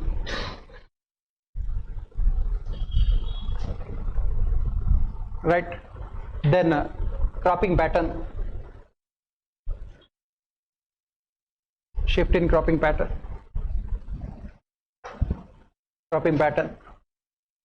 then disguised unemployment in agriculture, right? Disguised unemployment in agriculture. Then this evergreen revolution, second green revolution or evergreen revolution, second or evergreen revolution in agriculture, right? And you prepare, as I said, not more than 250 words on each topic with relevant statistics. What is the problem? What is the solution? What are the facts? And take last 10 years of UPSC question papers. In Indian economy, you will be answering at least 50% of the questions very easily. At least 50% of the questions. Nothing else. And it will not take more than maximum 1 week time for you to prepare. Every day 2 hours. Not more than maximum. Not more than. Getting marks in economy is the easiest thing in your GS paper 3. It is the easiest thing, provided as usual if you prepare in a systematic manner. Prepare on all these topics. In fact, if you go to our Telegram group, I had given exactly 250-300 words on each and every topic in our Indian economy notes also. It is there, handwritten notes is there. That's the reason why our economy entire handwritten notes will not be more than 50 pages. But you will find all the questions that were asked in the last 10 years and for the next 1000 years also.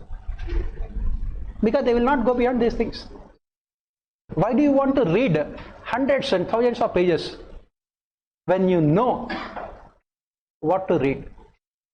As I keep on saying, this examination is all about knowing what not to read than what to read. Remove everything like a virus, right? If you prepare on all these topics, and every year you will find the same things. This year more number of questions are asked from agriculture. If you look at it, agriculture, more number of questions are asked. For example, state the objectives and measures of land reforms in India. Discuss how land ceiling policy on land holding can be considered as an effective reform under economic criteria. Part of land reforms and land ceiling. And then Next, explain the changes in the cropping pattern in India in the context of changes in consumption pattern and marketing conditions. If you remember, when discussing about there's a topic in our public administration, I was discussing about this topic on interlinking of river waters. The problems with the sharing of river waters. I spoke about all these things. Changes in the shipping, the cropping pattern because of consumption changes and other changes. They have asked for it. I just said, when you know what they are going to ask, why do you have to read hundreds and thousands of pages? In our coaching institutes, since we have to take so many classes in 1 year, so we will take everything and we'll teach everything and anything and nothing. You don't have to really go into all those things. That's where common sense becomes very important. Prepare on all these topics at least 300 words. Then before going to the examination hall, 1 day before, revise them. Between 1 year, don't read anything. Nothing else. As I said, for mains examination, 3 months is more than enough. The time gap between prelims and mains. Nothing else is required. Similarly, what are the direct and indirect subsidies provided to farm sector in India? Discuss the issues raised by the WTO in relation to agriculture subsidies. Why this was asked? Because recently India has banned export of non-basmati rice, which has been strongly opposed by the foreign countries, most of the countries. Right now we are talking about global south, India being the leader of the global south. There is so much of internal contradiction within the global south itself. India is part of global south but wants to become part of global north. That is where the problem. Within the global south countries, there are countries which are more developed, which are less developed. Less developed countries of Africa are severely critical of India, saying that they are pursuing the kind of policies that would adversely impact their food security. And one of them is this agriculture subsidies. If you read it, you automatically, as I said, in the subsidies topic, you will get all these things. In fact, in the notes also, I had given all these things also. In my notes also, all of them were given. When you know that we have to read only very little, why do you want to? As I said, you're not going to, you're not looking for a Nobel Prize in economics. Normally, Nobel Prize in economics is given to those people who don't know anything about economics. But by this time, you're learning something also, so you automatically will become ineligible. So don't worry about going too deep. Right? So this is about, once you have done with agriculture, what are the other topics that you have to prepare in economics? What are the other topics? Next one is, as I keep on saying, inclusive growth. Prepare everything about inclusive growth. Inclusive growth. All the dimensions of inclusive growth will be asked in your economy. All dimensions of inclusive growth. We are talking about, as part of inclusive growth, job-led growth. We are talking about balanced regional development. We are talking about gender empowerment development. And take every year question paper, the questions will be only about these things, nothing else. Right? We are talking about sustainable development, ecological. Right? Then we are talking about agriculture, a very important part of inclusive growth. We are talking about industrial sector, especially manufacturing sector, because that is the one which can provide employment. We are talking about MSMEs, because MSMEs are the ones which will provide employment. We are talking about, right? Then we are talking about, people at the bottom of the pyramid, below poverty line population. As part of inclusive growth, we are talking about social capital, that is education and health. Social capital, education and health. Right? Again, as part of inclusive growth, as part of inclusive growth, you are also talking about this infrastructure development, because without infrastructure there cannot be any inclusive growth. Again, take all of them and take last 10 years question papers. Question will be only from these topics. Nothing else. Your economy is over. It is over. Yes, sir. Whether you like it or not, it is over. Yes.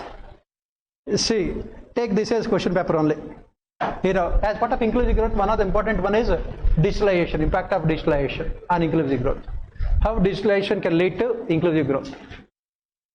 Digital economies. Recently also you must have seen, World Bank president who had come to India as part of the G20. He said that thanks to this digitalization, what we could do in 60 years, we have achieved in 6 years. When you are writing answers, you are talking about all of them. Right? So, as I said, let us take this year's question papers. Faster economic growth requires increased share of manufacturing sector in the GDP, particularly MSMEs. Comment on the present policies of the government in this regard.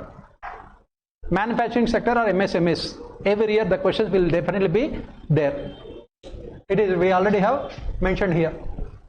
Manufacturing sector and MSMEs. What is the status of digitalization of Indian economy? Examine the problems with regard to digitalization and suggest improvements. Very important. E-governance and digitalization, the questions will be there in all 4 papers of general studies. Please remember. Right? Next, how does e-technology help in farmers in production and marketing of agriculture produce? Marketing. Earlier in agriculture, we have spoken about agriculture marketing. Right? There, where you talk about e-NAMs. Have you heard about e-NAMs in agriculture? What are they? Yes, e-NAMs. Right? And state the objectives and measures of land reforms in India. Discuss how land ceiling policy on land holding can be considered as an effective reform under economic criteria. We have mentioned it. Similarly, they take this question. Most of the unemployment in India is structural in nature. Examine the methodology adopted to compute unemployment and suggest improvements. I said, if you look at the important topics which I had given, the first one is about jobless growth and unemployment. Because they are asking only these questions. Why do you want to study more? Right? Distinguish between care economy and monetized economy. How can care economy be brought under monetized economy through women empowerment? I said inclusive growth, gender. Yes. Please remember, whatever may be the question paper, women are very important. Simple. Very, very important. If not in your life, but in UPSC. Right? Very, very important. Right? Every year, lots of questions. Explain the changes in the cropping pattern in India in the context of changes in the consumption pattern and marketing conditions. What are the direct or indirect subsidies provided to farm sector in India? So how long will it take? All of them combined together every day 2 hours. Maximum you will complete your entire economy in maximum 20 days. 2 hours, 20 days. It will be over. Whether you like it or not, it is a fact. As I said, in our coaching institutes, because we have to show to you that we are teaching a lot. We teach 99% nonsense. Absolute nonsense. 99%. Remaining 1%, more nonsense. Whether you like it or not, it is a fact. When you know that the questions are asked only from these topics, why do you want? Almost every topic is related to inclusive growth. And every topic is related to agriculture. That's it. The answer is economy is over. Right? For this, read economic survey. What are the things that you have to read? Read economic survey. And for all these topics like land reforms and everything, read Indian Economy by Mishra and Puri. Original books are always important. I will not suggest any kind of the study material that you study. Original books. Indian Economy by Mishra and Puri. Very bulky one. Very bulky one. But read the topics which I have mentioned here. And nothing else. The latest edition you can take, because he writes in a more structured manner. He writes in a more structured, more in a logical manner, because he has been writing for the last 50 years has been writing. So they know more about than our coaching institute intellectuals, right? So that is what is needed for economy, nothing else.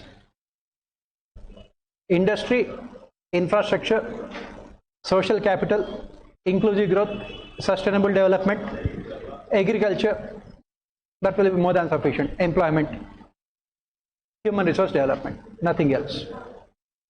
I said, from the mains perspective, it will not require 20 days every day, 2 hours, nothing else. Whether you like it or not, it is a fact. And prepare like this. I said, don't believe me. Go to UPSC question papers of last 10 years and tell me, even if you cannot answer a single question, you come and ask. I am saying even if you cannot answer a single question, I am not talking about everything. Right? So proceeding further, let us look at other topics.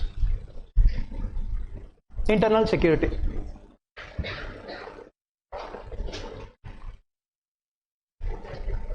Internal security. What are the major challenges to internal security? Again, whatever I am telling you, you are preparing only 300 words, nothing else. So what are the major internal security problems in India? What are the major problems? Start with terrorism, Naxalism, right? Regionalism, communalism, cross-border conflicts,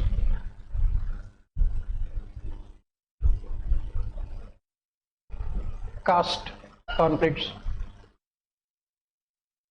secessionism, Northeast,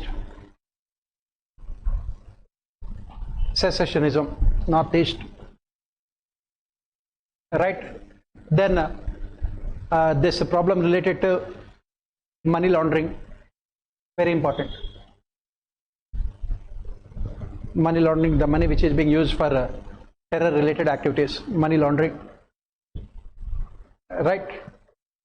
And then what are the other issues in internal security? This problems related to exploitation of women,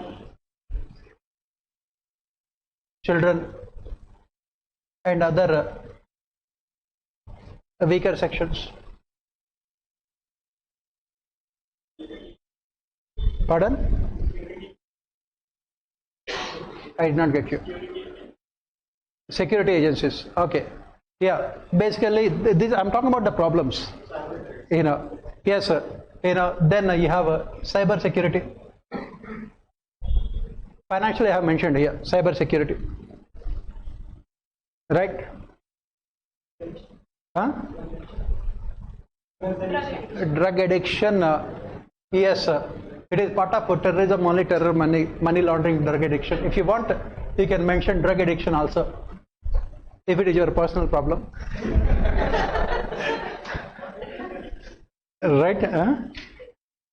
If it is your personal problem, you can write with empathy. Right? Again, all these issues, when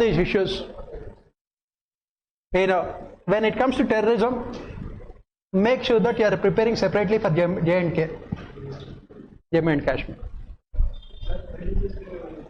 Communalism I have mentioned. Communalism. Pardon? Extremism. Secessionism I have mentioned those things. More than.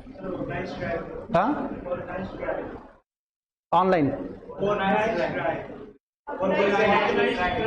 Organized crime.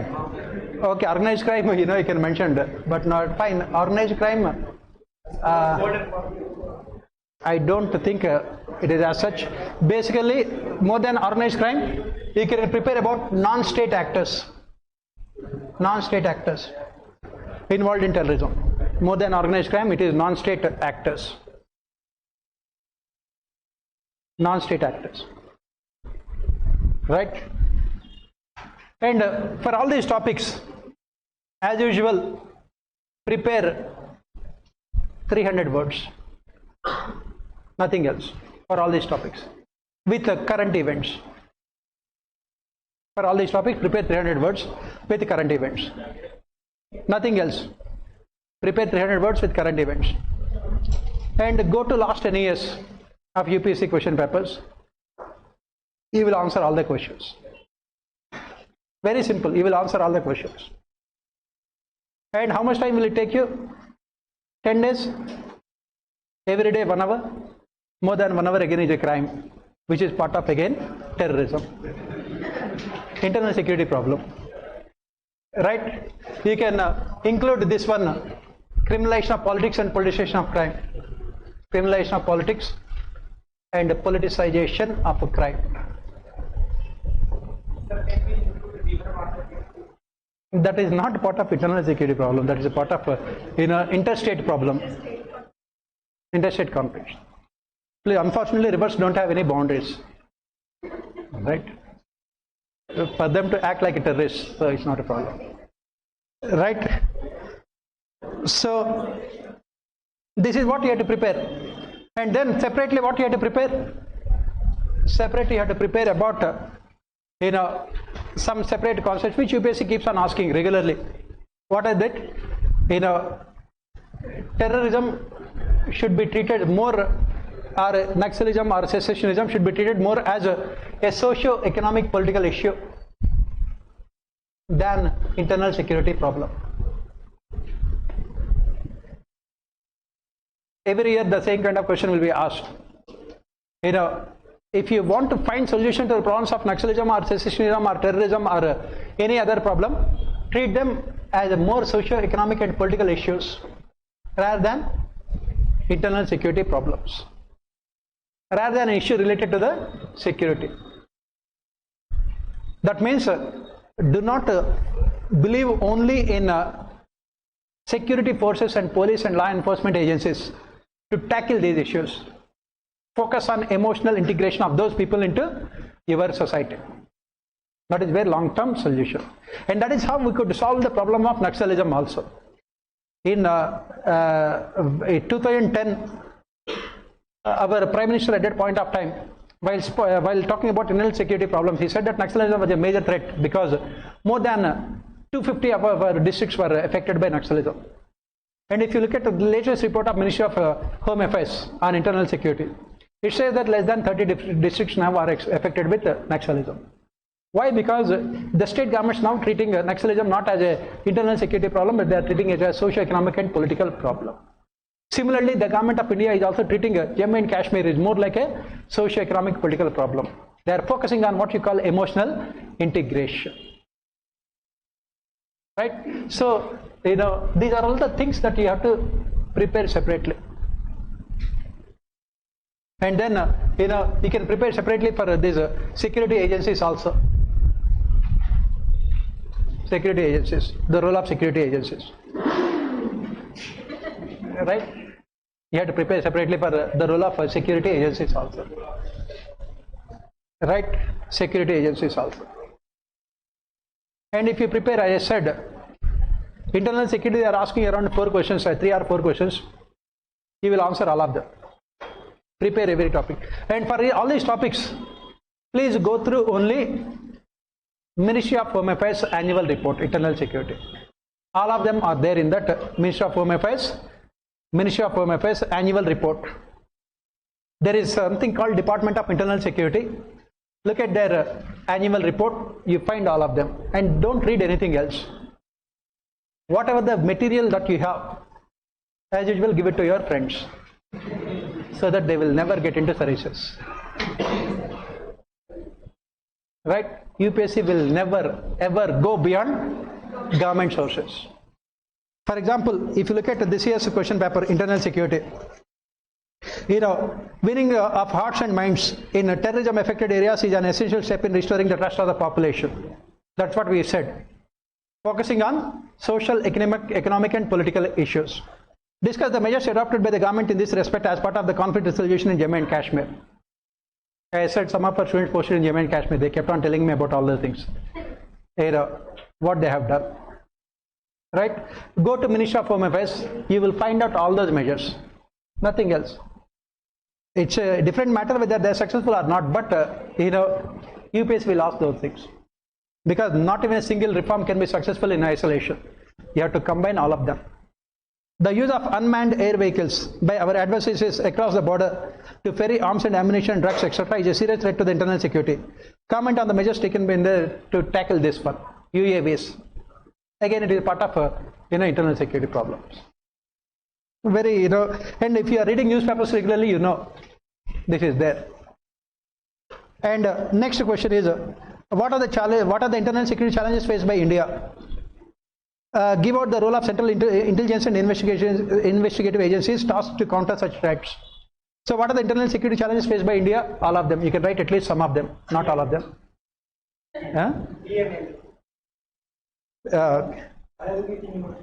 PML, prevention of money. I am not talking about problems. PML is not a problem, it is a solution. Right?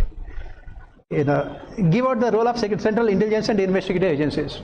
What they are expected to do. You have to talk about CRPF, you have to talk about BSF, you have to talk about internal security agencies, intelligence agencies like IB, RA, with relevant examples. I said go through Ministry of Home Affairs annual report. They had beautifully given the role of all these agencies with relevant facts. Nothing else is required. You don't have to prepare separate notes also. Take the printout of that report. That is more than enough. Next, give out the major sources of terror funding in India. Give out the major sources of terror funding in India and efforts being made to curtail those sources. In the light of this, also discuss the aim and objective of No Money for Terror conference recently held at New Delhi in November 2022. You talk about ERA, PMLA, you can talk about this FATF.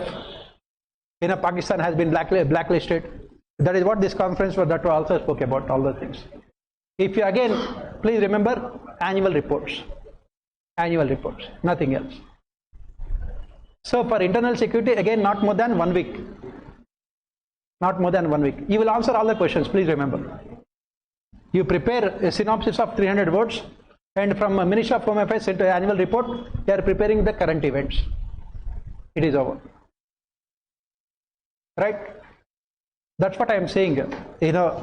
Never waste your time. Especially in coaching, we give so much of these things which is not required. Not at all required. Right? That is the reason why those who don't take coaching are the ones who clear this examination. No, it is a fact. Those who take coaching will clear the examination in their 4th or 5th attempts. Those who don't take, they believe in themselves more, they clear in their first. No, it is a fact. Please remember, it is a fact. Because in the coaching, what do? First you read whatever that is being taught in the coaching. After 2-3 years, you realize that it is not either necessary or sufficient. Right? This is about internal security. Next one is disaster management. Disaster management.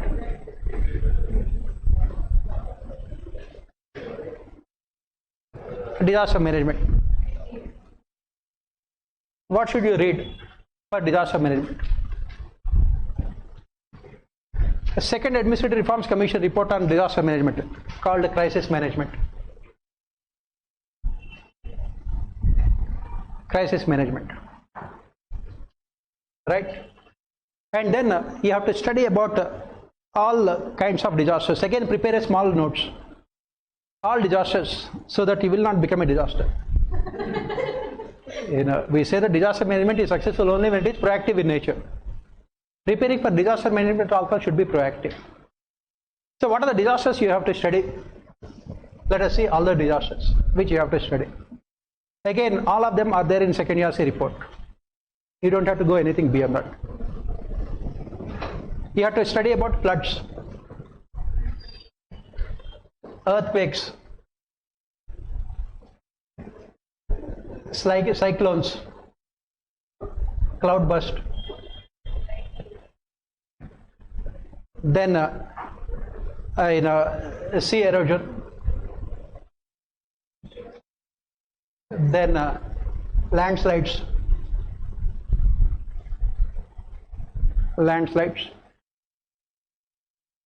then tsunami, right? Then there's man-made disasters.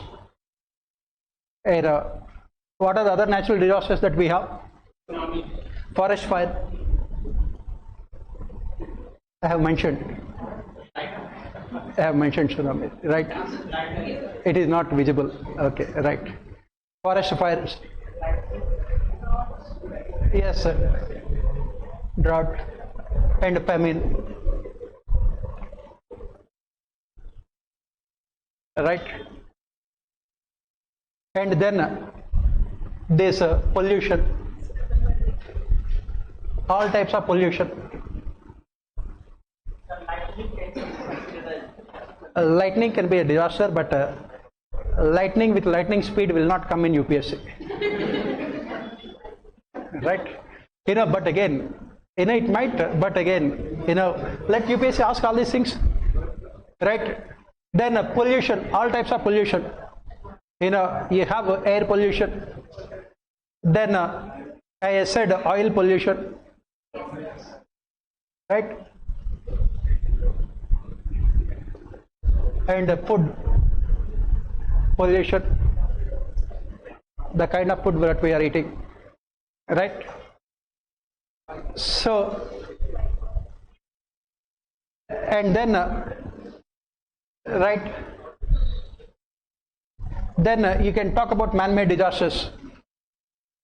In a man-made, or you can say in natural disasters, you can have this corona viruses. For example, Nipah virus. Pardon? Snake bite. Who is biting whom? You are biting snake or snake is biting you? No, see, snake bites are asked in UPSC interview if you are a doctor. In UPSC interview they are asking if you are a doctor.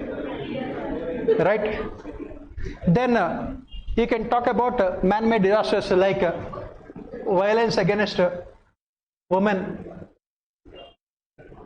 children, violence against women and children. Then this drug issue, drug abuse. Right? They're all man-made disasters. Huh? Yeah, dams. Yes, you can talk about this one. Dams are getting dammed. Huh? A failure of dams, it is a man-made disaster which is made severe by natural disaster. Due to cloud burst, then dams will get exploded, and then what happens. There, that's what, when the dam gates are opened, what happens automatically? When dam gates are opened, it results in flooding and people drowning. So they're all, man-made, both natural and man-made disasters. So these big dams, right? And when you are writing the examination in that particular year, there will be more disasters. Look at all those disasters, right? Please remember, disaster management and internal security, they are interrelated. For example, drug abuse can be asked in disaster management as well as internal security. Man-made disaster, or industrial pollution, or for that matter nuclear disasters.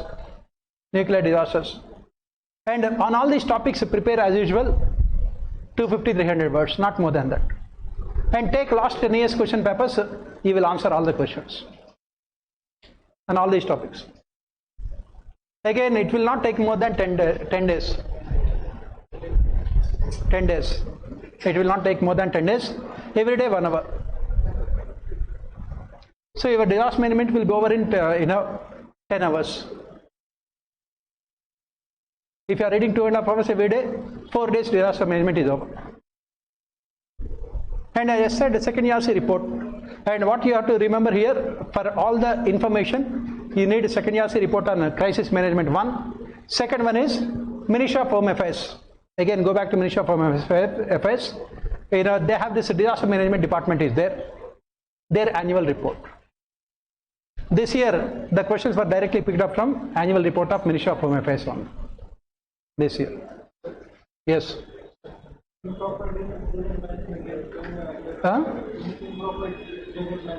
Improper drainage management. Drainage is, obviously it is part of man-made disasters. Part of flooding, it is part of floods. Cyber crimes, again, that's part of internal security and disaster management. As I said, both of them are interrelated. That is the reason why, if you look at, yes, just a minute. I'm still here, right? If you don't listen to me now, you will have to think about your own management. That is disaster management. So whatever I'm telling you is very important from your examination point of view. Whatever the man-made disasters like cyber security or sexual exploitation of women, children, or terrorism, communalism, they're all there in both the reports. For example, in second ERC report on crisis management and second ERC report on terrorism, in both the reports these things are there. So please go through those reports and prepare your notes only from these reports, nothing else. And also Ministry of Home Affairs annual report on disaster management. And if you look at it, all the questions are directly asked only from those reports only.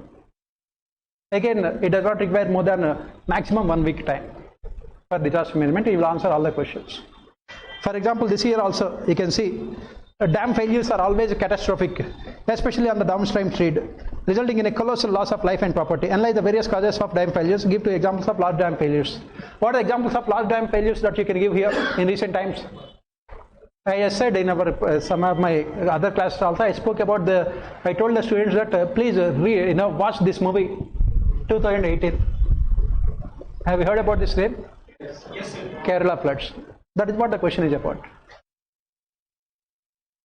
Right? UPSC preparation does not mean reading stupid, absolutely idiotic study material. It means knowing about what is happening in your country. You watch that movie, they have beautifully depicted how this large dam failure can cause unimaginable human destruction. As a civil servant, you must have knowledge about what is happening in your country. And then what are the other examples you can give for large dam failures? One is this Kerala, and other one Uttarakhand in 2013. Or in Srinagar in 2019 or 2017. Srinagar. Entire Srinagar was drowned. Or Himachal Pradesh now. Dam failures. Right? You have to give those things. Yeah.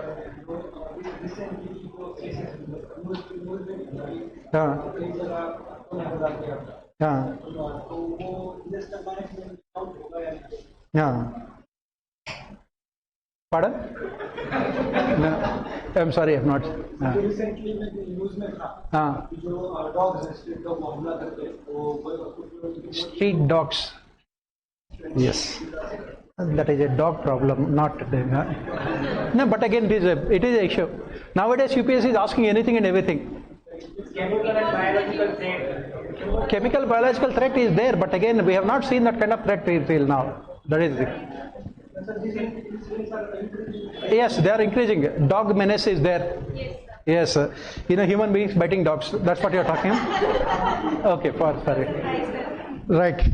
Nuclear plant accidents. Nuclear plant accidents. Hey, that's what I mentioned it. In terrorism, there also I have spoken about. Here also nuclear disasters, I have spoken about it. Sir, leakage of poisonous gases.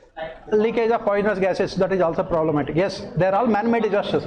Man-made disasters, they are all man-made disasters. Yes. So, this is what you have to study for, for example, they have asked this question this year. Just a minute. Intergovernmental Panel on Climate Change, IPCC, has predicted a global sea level rise of about 1 meter by 2100. What would be its impact on India and other countries in the Indian Ocean region? If you happen to read the newspapers, you will know all these things, right? IPCC report, Indian only prepared it. It has said that in the Indian Ocean region, this entire Bangladesh would be completely submerged under the sea. Even now also it does not really matter. That's a different thing, right? Right? No. Bangladesh has a huge population. At least we need one.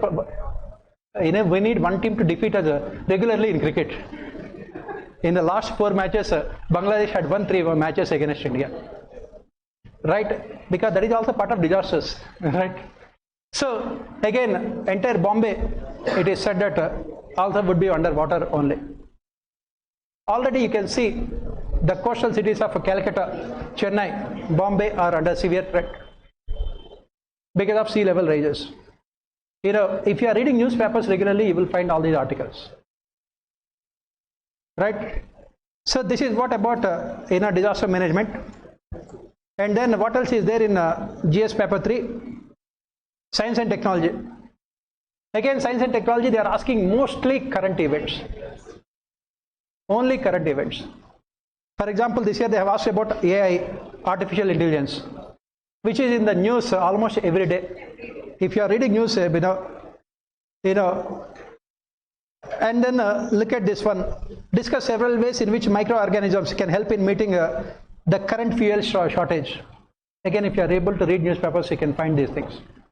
How microorganisms can help in current fuel shortage? Anyone from science and background here? How?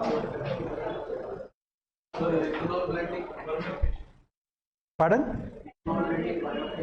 Ethanol blending, yes. That is what our Minister Nitin Gadkari, every day he keeps on saying us that, please remember, just a minute. Every day he keeps on saying that in the future you can see that these petrol prices, you can buy it for 20 rupees per liter also with ethanol blending fuels. That is what you have to write. If you are reading newspapers regularly, you will answer all the science and technology questions. That's not a difficult thing at all. Right? Again, the adoption of EVs, electric vehicles. How do electric vehicles contribute to reducing carbon emissions, and what are the key benefits they offer compared to traditional combustion engine vehicles? Again, if you are reading newspapers, it is not at all difficult. Again, for science and technology, what you can do is that, again, they have asked about moon mission also.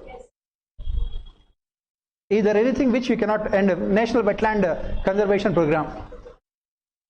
They are all current events only. If you are reading newspapers, you will do all science and technology questions, nothing else. In last 1 year newspapers read, you will do all science and technology questions. Right? Now let us move on to other papers, GS paper 4. As I said, this is one paper where you have to score, this is one paper where you have to score maximum marks. GS paper 4. Pardon? Huh? Something about environment. Something about environment. Yes, environment. See, again, I will not go beyond government documents. If you look at annual report of Ministry of Environment and Forests, all of them are there, including IPCC report, everything. Don't read anything beyond Ministry of Environment and Forests annual report, and also Department of Science and Technology annual report. Nothing else. I don't want you to read more.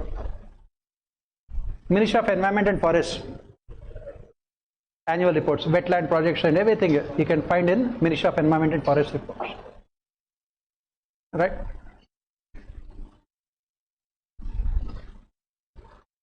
So let us look at ethics paper. I said this is one paper where you have to get maximum marks. And for ethics paper, the study material is my notes is there in our Telegram group also, handwritten notes. If you get it typed, it will come to around 40-50 pages only, and that should be more than enough, nothing else. You can answer all the questions from the notes, including this here, all the questions. Not at all anything is required. No, it will not come more than 50-60 pages maximum. Case studies also including. When I say case studies, ethics means including case studies, everything. Everything will be there. Everything is there.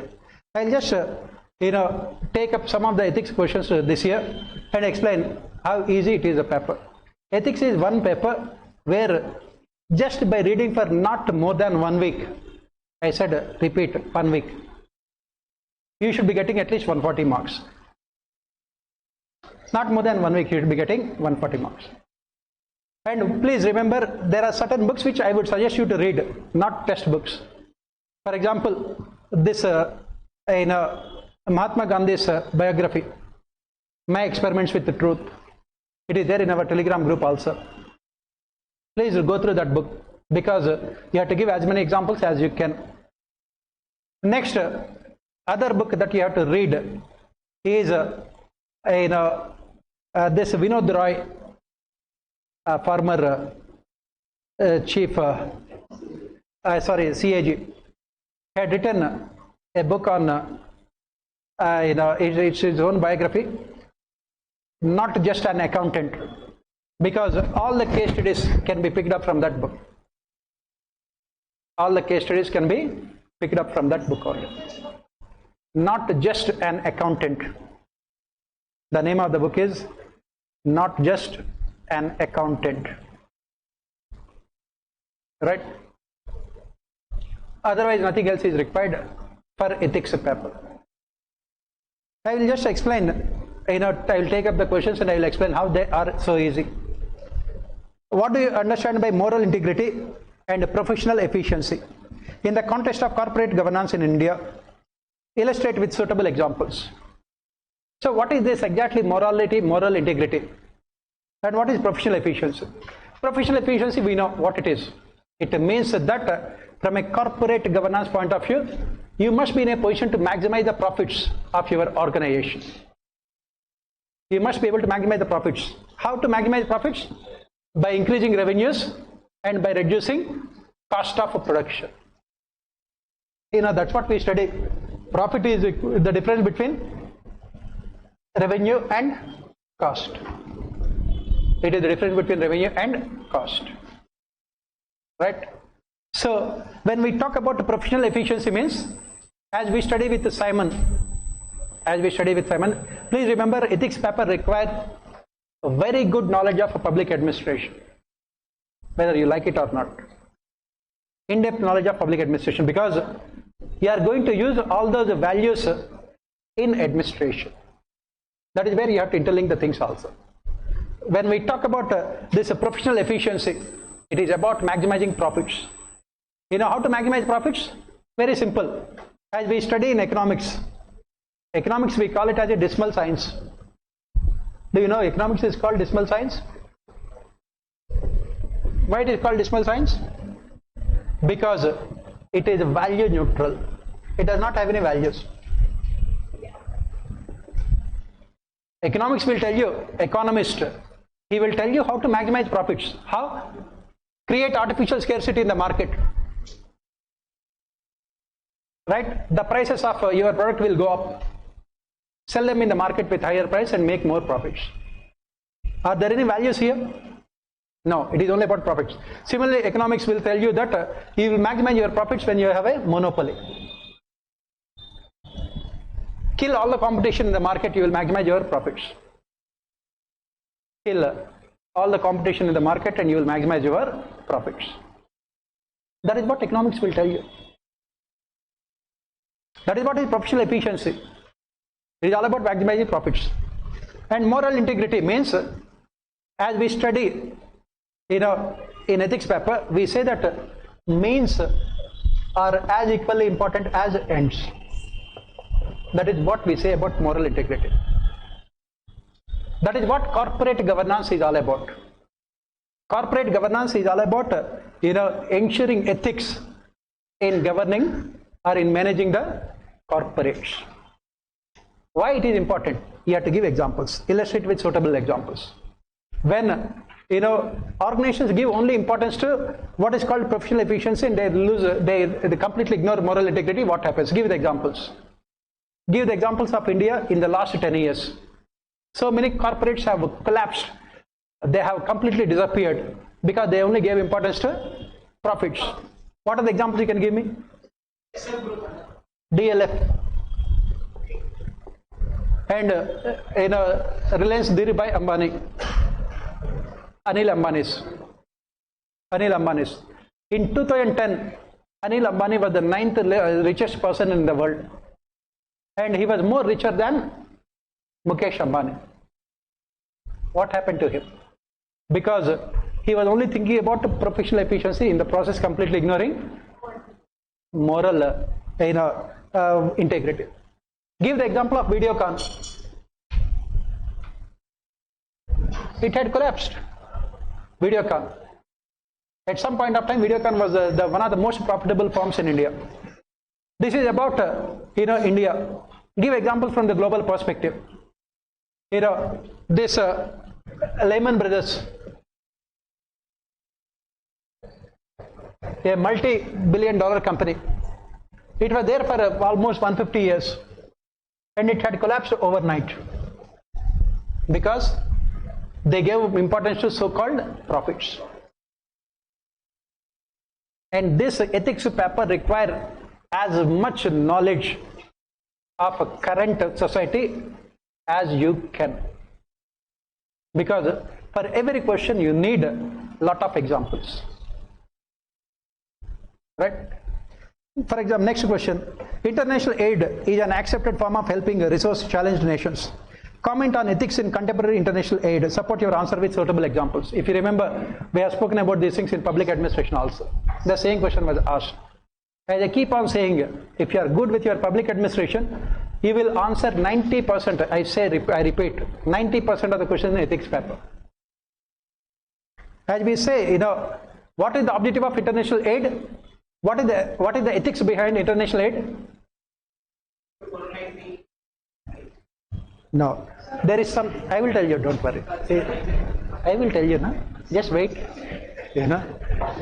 As long as I'm here, you don't have to worry about anything else. You can give me your invaluable opinions when I ask you. Right? Invaluable. Right? This is what we say in ethics in international relations. We use a word called cosmopolitanism.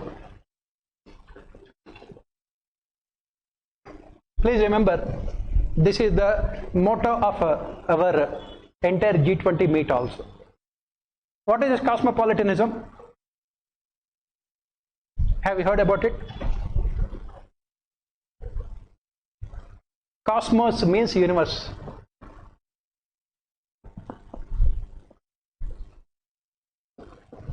Cosmos means universe. What does this word says?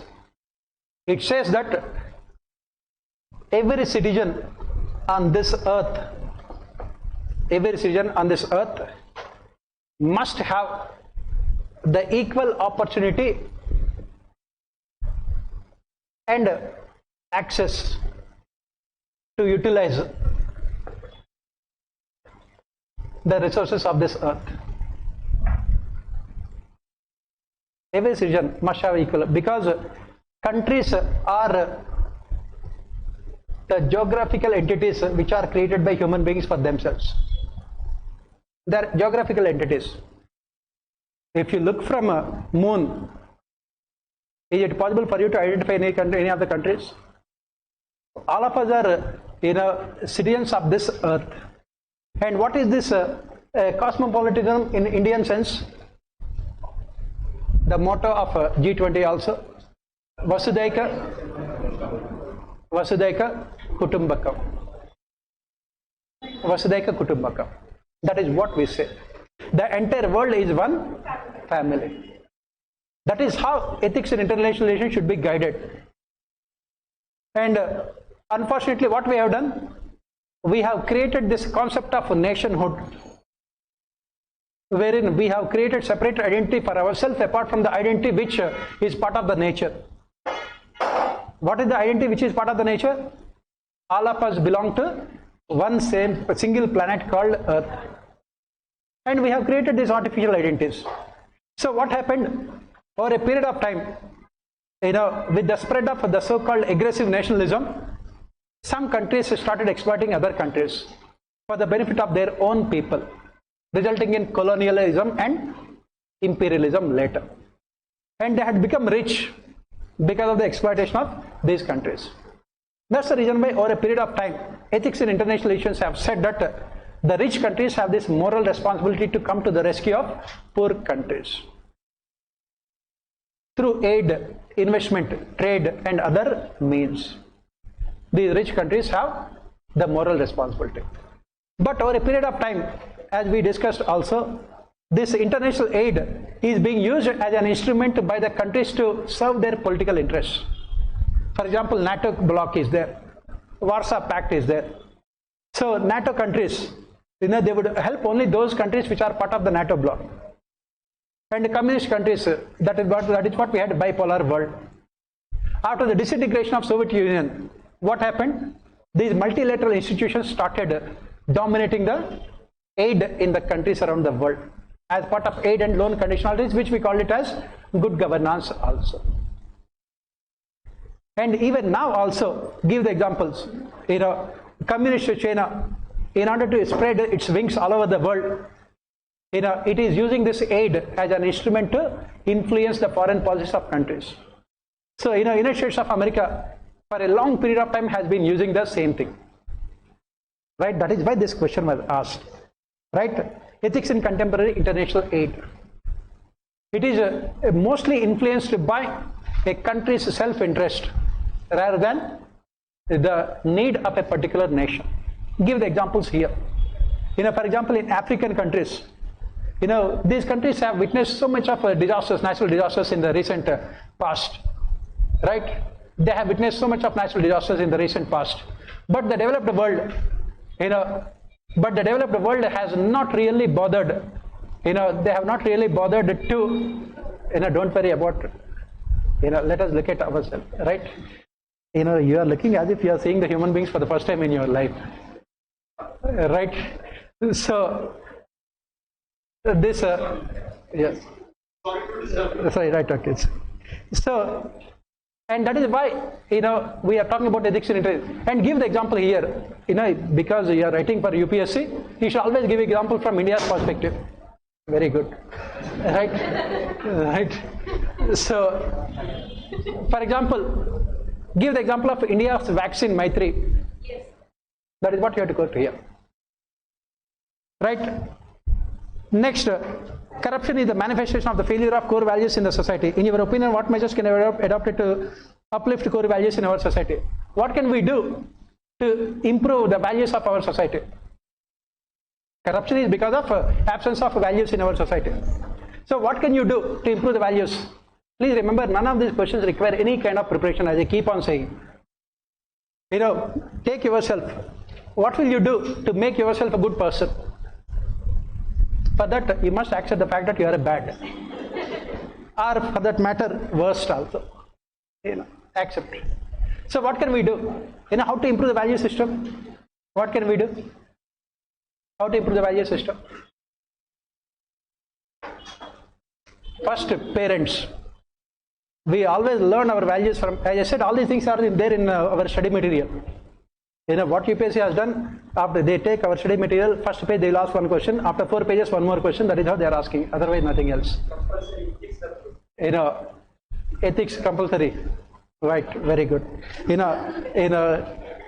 have learnt ethics for such a long period of time. Have you become a changed person? Very good. At least you are honest. So, first one is parents. First one is parents. Then, education system. As I said, what is the major problem with our education system? Our education system only teaches you how to be successful, but it never tells you why to be good also. Why to be good also. That is where the problem. Then what else? Role models. Who are our role models in our society at this point of time? Yeah, Mukesh Ambani, richest person. Huh? You know, Mukesh Ambani, or Virat Kohli, or a Shah Rukh Khan. All our, as I said, you know, can you give me one example of a role model in our country at this point of time who is known to everyone, who is honest, who is selfless, who is not in positions of power?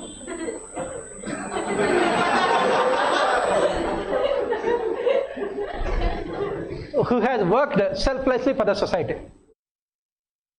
who is not in positions of power, who is not rich? Can you at least give me one role model who is known to everyone? Role model means everyone. At least one example.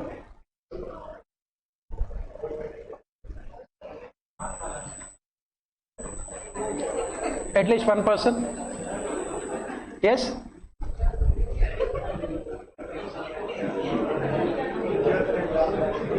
Who is known to everyone?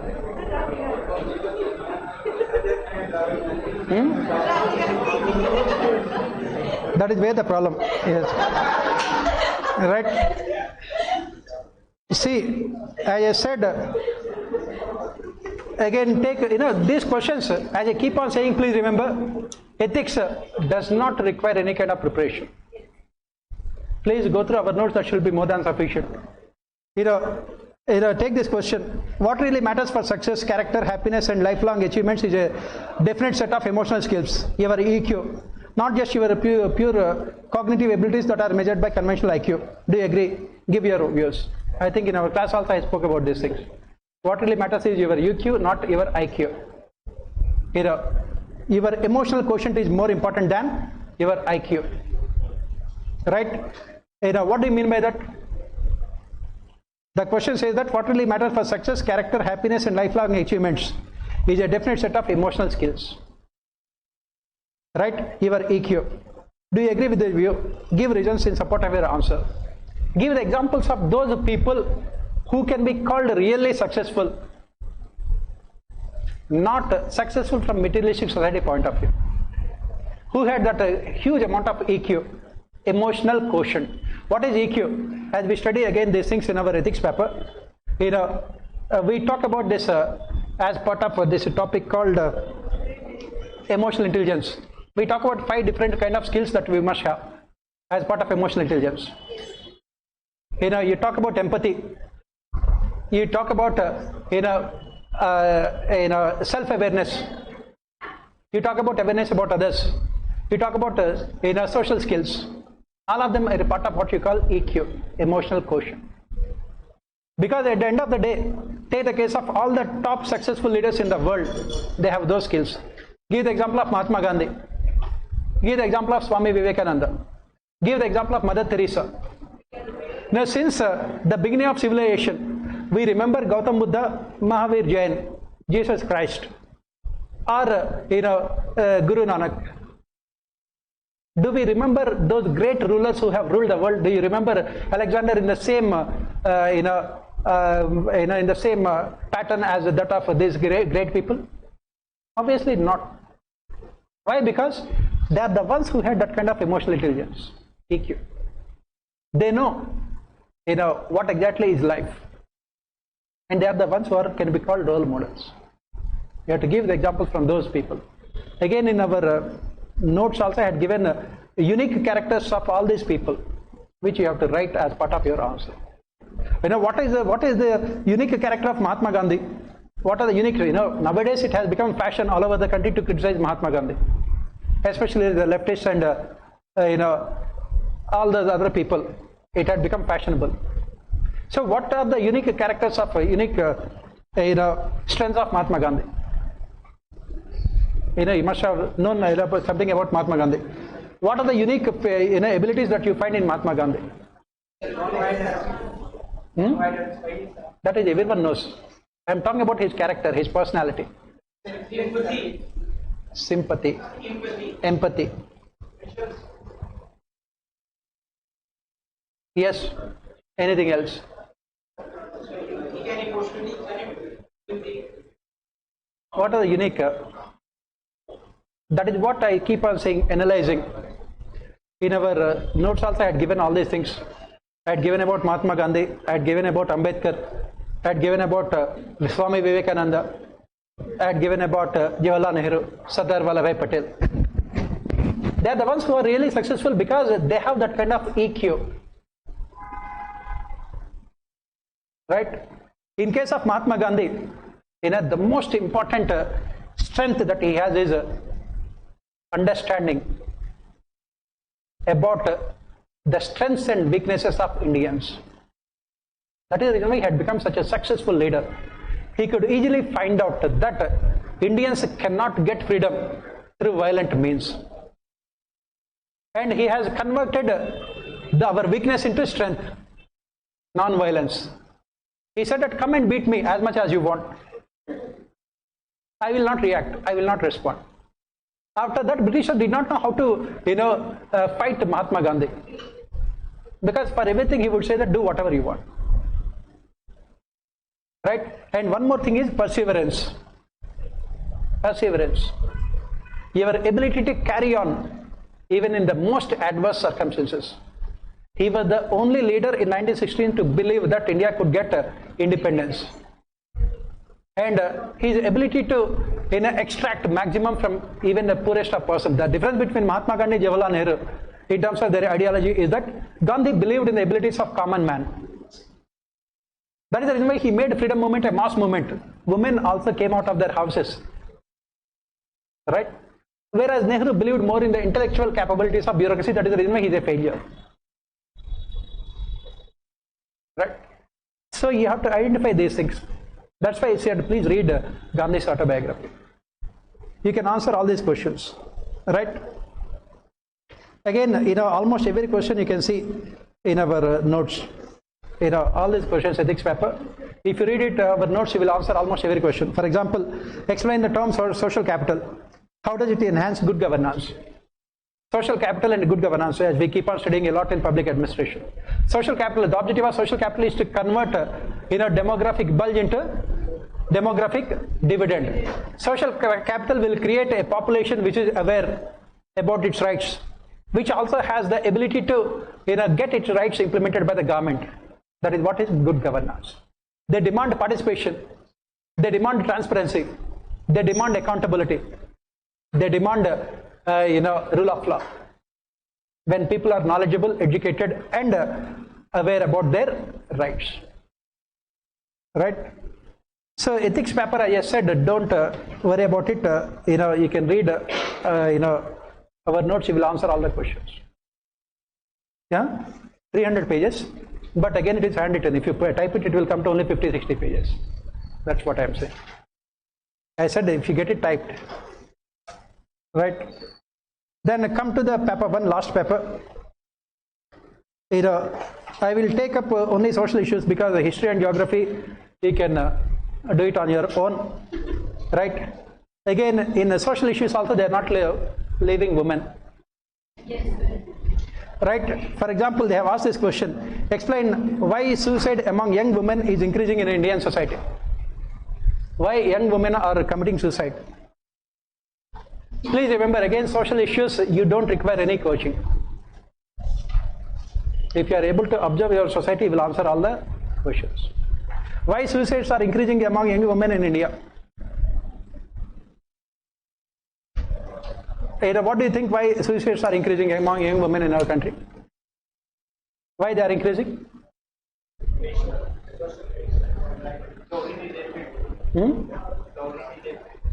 Dowry rejection. Marriage. Failure of marriage. Anything else? Sexual harassment. First one is sexual harassment. Second one is because of the rigid social customs and traditions which take away their freedom and independence, as well as self-esteem. Then next, Yeah, patriarchal societies. Okay, fine. That's what we said. And then, societal pressure. Societal pressure. Because in our society, men have different standards compared to women. Women are expected to be, virtues of all kind of goodness. If they are not, then they are treated badly by the society because of the different standards. If a woman is indulging in promiscuity, if a woman is, then she will be treated differently. If the man does the same thing, you have different standards for that. That is where the problem.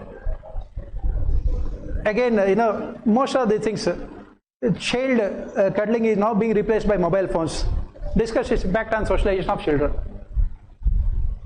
Right now, I also discussed in our class also, nowadays in some of the classes I have spoken about this also, in our class only. Children are now more addicted to mobile phones than to anything else. And the parents are also addicted to mobile phones. Right? That is what is happening. There was a cartoon which was really impressive. Parents were so vexed with their child that the child was sitting at home only and playing only on mobile games only, all the video games on laptops. So they have asked the children to go out and play. And what did he do? He went out and he had put a long wire attached to his computer and then started playing also. He said that I am playing from outside. That is what exactly depicts the present society. Right?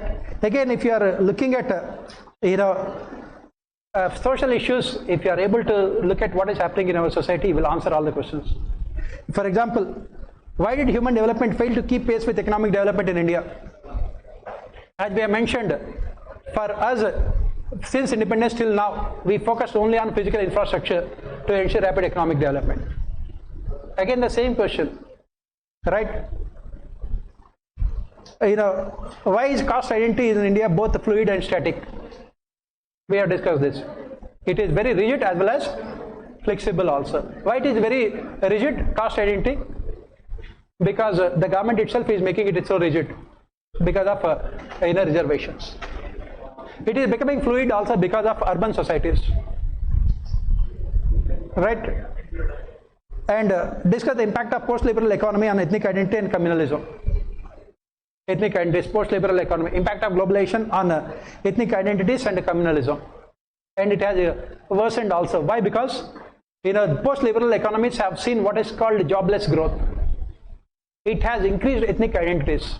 Why? Because people believe that unless they have this kind of ethnic identity, they will not be able to get what is called positive discrimination. It has also increased communalism. Why? Because again the same thing, uneven growth and development. People started believing that unless they have this different kind of communal identities, again they would not be able to get benefit out of globalization. So I think you are already getting impatient, right? So that is what you have to do. You don't have to, as I keep on saying, only 3 months is necessary for your mains preparation with all the things, right? Any kind of doubts you can always ask me, right? Anything, any doubt? Why there was nothing about G20? Why there was nothing about G20? Why there was nothing? G20 was held only recently. The question. Since everyone will be reading about G20, obviously they will not ask. UPSC also has some kind of intelligence. Please give them some credit also. Give them some credit. Right? That's the reason why they have asked about NATO. Even they didn't ask for BRICS. Right. So, tomorrow we will continue with our public administration regular classes, same time. Right.